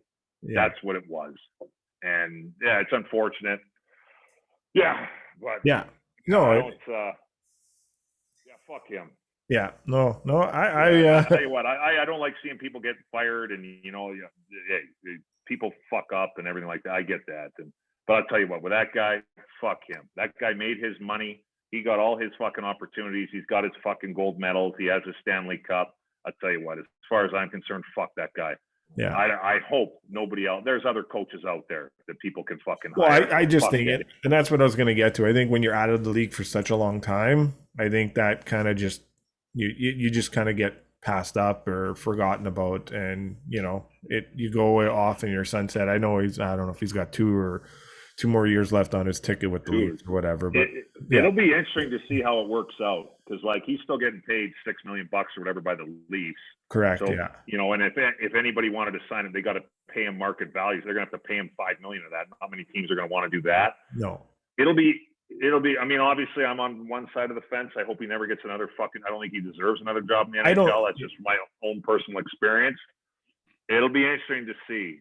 And there are that contract's up. Yeah. You never know. Yeah, but and that's where I think the game, what they went through with COVID, their owners, it's not like the owners have hey, the owners got a lot of money, I agree, but they're still tight with money right now, so they're billionaires for a reason. Those guys become billionaires not by throwing money out the door. Oh, no, exactly, but I just think when you're out of the league for such a long time, you're kind of getting forgot about, and I think that's what he was trying. I think he tried to do what he did, like getting his name back out there, and nothing's happened. There's so many, especially this summer. Look how many new coaches got hired going into this year, and he was never rumored into anything. And I know that there was I think it's all a PR thing, because he's like, okay, I'm going to go back to the college thing. Well, you're going back to the college thing because there's nothing in the NHL for you, in my opinion. That's just the way I think it's a PR move. He'll be the best guy in Saskatoon, and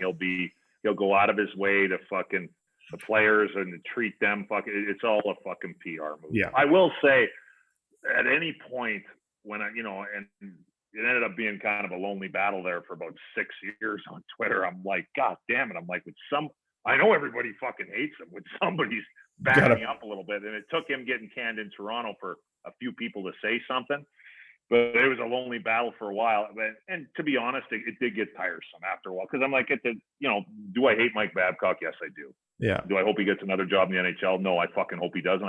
He doesn't deserve one, in my opinion. I mean, after the first couple years, when I started, yeah, I mean, I don't fucking I know care. where you're going. I'm not bitter anymore. Like, fuck it. I don't care. Yeah. And if anybody would have came up to me and been like, hey, maybe you should cool it a little bit with the tweets and on Babcock and shit. I definitely, depending on who the person was, especially if they were in hockey or whatever, I would have probably cooled it, or at least considered it. But I'll tell you what, I've not had one person, not one, and I'm not going to name any names or anything, but I'm talking general managers, I'm talking fucking other coaches. Yeah. Not one person has ever said, cool it. It's been the exact opposite, where people have messaged me that I haven't heard from, old coaches and shit like that are like, we fucking love it. Yeah. Fuck that guy. Yeah. So anybody who's met him when the cameras aren't rolling knows exactly what I'm fucking talking about. Yeah. No, and I agree to that. We all it's everyday life. We all know those people, maybe not in the public eye, but there are people like that in every walk of life. There's no doubt. There is, yeah. And the Johan Franzen one was a tough one to read too, and that's a big guy in the game, right? And played for really rich and original six team, and and you had he was a great player in Detroit too. He was unbelievable. The mule, right? He was. When the 2 years they went to the finals, when they won and went to the finals at the pit, he was a fucking great player. Yep. Yeah. He was fucking horrified to go to the rink. He was. Yeah. Babs fucking with him. Yeah, and that's just and the Mitch Marner stuff, and all there. So to finish off, two things here before I let you go. You go to the KHL. They've had guys on that have been on this podcast before and talked about their time in the KHL and spoke very glowingly about it. And I don't know what your experience was, but you go there, and I got a funny question that Vernon Fiddler sent us, so I got to ask that at the end. Oh, okay. But Okay. yeah, so talk about your time in the KHL. So Yeah, it was good. Long story short, I mean, I trained all summer. I played the one time I got an opportunity to play for Team Canada in the World Championship. Well, Team Canada, period. But was the World Championships in 07. It was in Moscow. And really the only reason why I got an opportunity to play is because the tournament was in Moscow. And I think a lot of the good defensemen didn't want to fucking go to Russia. So I'm sure they went down the list and finally like, well, fuck, maybe this guy will come. So I was pumped. I'm like, I don't give a shit where the tournament is. So I went. I had a good time in Moscow. It was an eye-opening experience. There's no doubt about it. But it was a good experience. And so when I was done in North America, I trained this summer, and I'm like, well, fuck, I still want to play. And for whatever reason, I was only interested in going to Russia. I'm like, I want to play in Russia. So Slava ends up giving me a job on an expansion team in Vladivostok, which for people that don't know, and most people probably don't, there was 28 teams in the league then. The entire league is basically on the western half of Russia or in Europe. Vladivostok is on the Pacific Ocean, right next to North Korea. So we played 4 games at home, 4 on the road, 4 games at home, 4 on the road. There's a bunch of fucking stories, but every time we touched the plane, it was a 10-hour flight. So it was insane. Like the jet lag, it was unbelievable. If you had any like superstitions or like, oh, I like things done this way, or I need this and I need this much rest, it was like, take that shit and throw it out the fucking window and just get on the ice and fucking play. Yeah. There were games where I'd be like out there playing against the Red Army, and I'm like, holy fuck, do I feel like I'm like, where the fuck am I? I'm so fucking jet lagged. What the but it was fuck a good am I league. doing? Yeah. Oh, I'm like, what the fuck am I got to play a hockey game right now? And these Russians, like, there's the hockey wise there, they can all skate, they can all shoot, they can all pass. The problem, in my opinion, from what I saw in my brief time over in Russia, they can all play. There's no doubt about it. They can fucking play. The problem is they got no direction. The coaching is stuck in like the 60s back there. Like, I was out there, I still remember it clear as day. I'm out there and I'm practicing. I mean, nobody speaks, other than the 5 or 6 imports we had on the team, nobody speaks fucking English. It's Russian, which I don't understand. And we got no system, like no nothing. So one of the assistant coaches spoke some English. And I'm like, hey, what are we doing like in the D zone? Or like, what the fuck is the plan? He's like, you're a pro, you'll figure it out. I'm like, figure it out. I'm like, I can't even fucking communicate with the guys I'm playing with, for Christ's sake. So it was interesting that way, where like really high skill. Like when I first got over there and watched the game and practices, I was sitting there and I'm like, holy fuck, Olympic ice too. Yeah. I'm like, fuck, I might be in trouble here. I don't know if I fucking move well enough. But then once I got out in the games, like, I was like, well, that's great that you can shoot and you can stick handle and you can pass and you can skate. But at the end of the fucking day, you got to play hockey. And if you want to score a goal, especially on Olympic ice, you're going to have to go to the net. You're going to have to get inside the dots. So I'm like, I just played it. I'm like, look, you can fucking do whatever you want in the corner there, stick handle and do whatever. I'm like, I'll just be sitting here waiting for you. And whenever you decide to come towards the net or look like you're coming out this way, you got to go through me. So it ended up working out pretty decent. Yeah. I was actually a pretty decent player over there, at least defensively. It was fun. It was overall, it was a really good experience. Due to the travel, there were some really long days, really long fucking days. But I mean, it was interesting. It was a good life experience. I'm glad I did it. I wanted to go back and play in there again. We made the playoffs, an expansion team. We made the playoffs. We ended up losing to the team in the first round, but ended up winning the whole thing. And I was all set to go back. I was pumped. I'm like, fucking right. And there was a team at the time. So I was there the year of the Sochi Olympics. And at the end of the season, my Russian agent called me. He said, hey, Donetsk in the Ukraine, Donbass, is interested. And I'm like, awesome. I played a game there. Randy Robitaille played there, and I talked to him after the game. He's like, yeah, man, it's pretty good. This is a pretty good town. There's lots of money here. We get paid on time. I'm like, fucking perfect. And so I was back here, and so I'm like, all right. I'm like, fucking right. So I'll 100% go. I told my agent, I'm like, yeah, tell him I'm in. Fucking give me a number. And then I opened up the fucking USA Today app or whatever it was, news app on my iPad. It was after the Sochi Olympics, and that was when the Russians started fucking with the Ukrainians there. And the first fucking headline on the sports page was pro-Russian rebels burn arena to the ground. So they had fucking burnt the arena to the ground. There was fucking riots and everything, and that was the end of the fucking team. And I remember reading that, and I'm like, you know what? Maybe that's a sign. I think I'm fucking All right. Done. Yeah. I better go back to Calgary. Yeah. Yeah. Maybe it's time to find my golf club. Yeah, for sure. All right, we'll finish out on this. I know people want some more, so we'll have to get you back on again. This has been awesome. But Fidz sends us this question, and he goes, ask Kami about the Sandman golf tournament in Kelowna. He had a few expensive nights at the auction. So I don't know if you remember this. God, the fucking... Yeah, I mean, yeah, sort of. Yeah, so I spent some summers in Kelowna. And my first time, not my first time to Kelowna, I went out there to play baseball as a kid, but Greg Adams used to have this golf tournament in Kelowna. It was a charity golf tournament, and there's a ton of hockey players, NHL guys that live in Kelowna. And then I played with Chuck Kobasu, who's from Osoyoos, and Chuck took the tournament over. So this was like, I think it was the summer of 06, I think.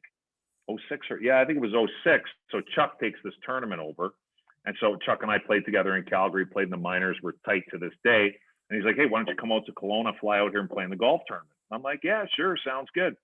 So go out playing this golf tournament. And I ended up coming for the next 3 or 4, well, till it ended, 3, 4, 5 years or whatever. And like, first time I went out there, I was there for like I was there for 3 days and went home, had a blast.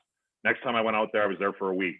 Next time I went out there, I was there for 2. And then all of a sudden I'm like, fuck it. I'm just moving to Kelowna in the summer. Yeah, I'm buying a house. So they'd all, I mean, it was a good time. Like there was tons of people, lots of the guys. There was like, I mean, there must have been 30, 40 NHL guys there. So a bunch of my buddies. And I mean, it was, full bore. I mean, the golf rounds took like 8 hours. You're out in 30-degree heat playing golf, but booze everywhere. Where was the tournament? At the Harvest Golf Course in Kelowna. Yeah. And so, if you wanted to, you could buy caddies, which were Coors Light girls. So I ended up buying some of those. And then what Fidz is referring to is the summer. So like my first couple of years, I'm making league minimum or whatever. And, so I'd buy a caddy or whatever, but that's about it. And they got all these auction items. They're auctioning off all this shit. I didn't buy anything really other than the caddy. And then what Fidz is referring to is then when I signed in Columbus, then I went to that tournament, and now these guys are all over me because now I'm making money. And so they're just giving it to me, and I got blackout drunk at that fucking tournament. I actually got one of these. I bought a theory of I'm looking at it right now.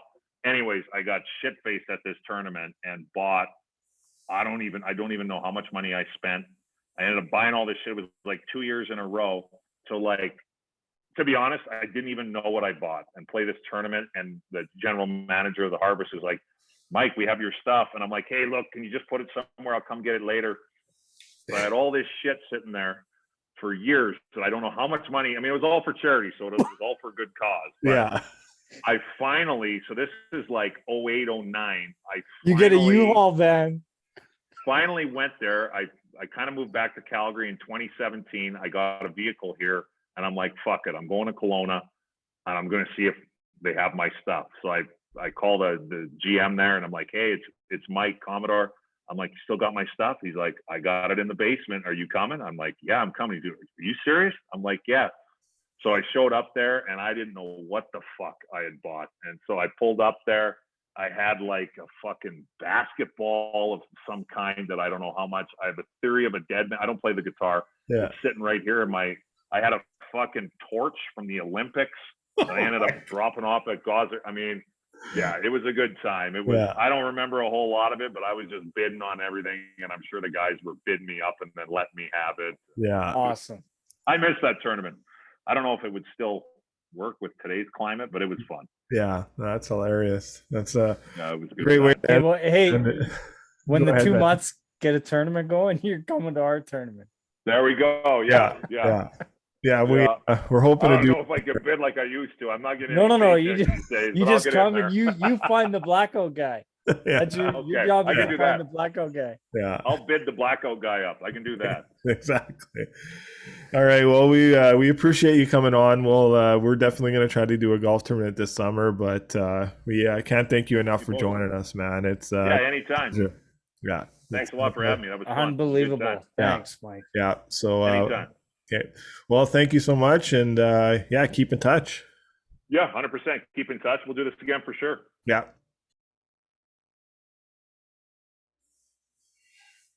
Welcome back to the 2 Months Podcast, presented by Manscaped. I'm your host, Joshua Marshall. I'm with Clay Vanderham. Vandy, how's it going? Vandy is dandy. What a great night. Yes, a beauty podcast. We're not going to do our little spiel or anything like that. We're going to get right to her with our good guest here, man. This was awesome. This is almost a good over an hour and a half interview with Mike Commodore, an absolute legend. We covered so much with him. This was awesome for us. We can't thank him enough for joining us. So Chimmer, Fids, we need round 2 with everybody. We need some NHL stories with him, with Chimmer, with Fids, and oh my God. Yeah, there's he definitely leaves you wanting more, which is the goal of doing an interview, in my opinion. So I think people will really enjoy this. So before we throw to it, Vandy, quick thoughts on the interview. We'll throw to it. You guys will enjoy it. This will be awesome, but quick thoughts. Initial thoughts, straight up, his path to NHL. I'm always intrigued by it, as everybody knows. And then, we question whether he went this way or that way. And, college dub route, that was intriguing. Yeah. Good to know. So. Yeah, no, for sure. Definitely was awesome. So without further ado, we'll throw to our interview with Mike Commodore right now.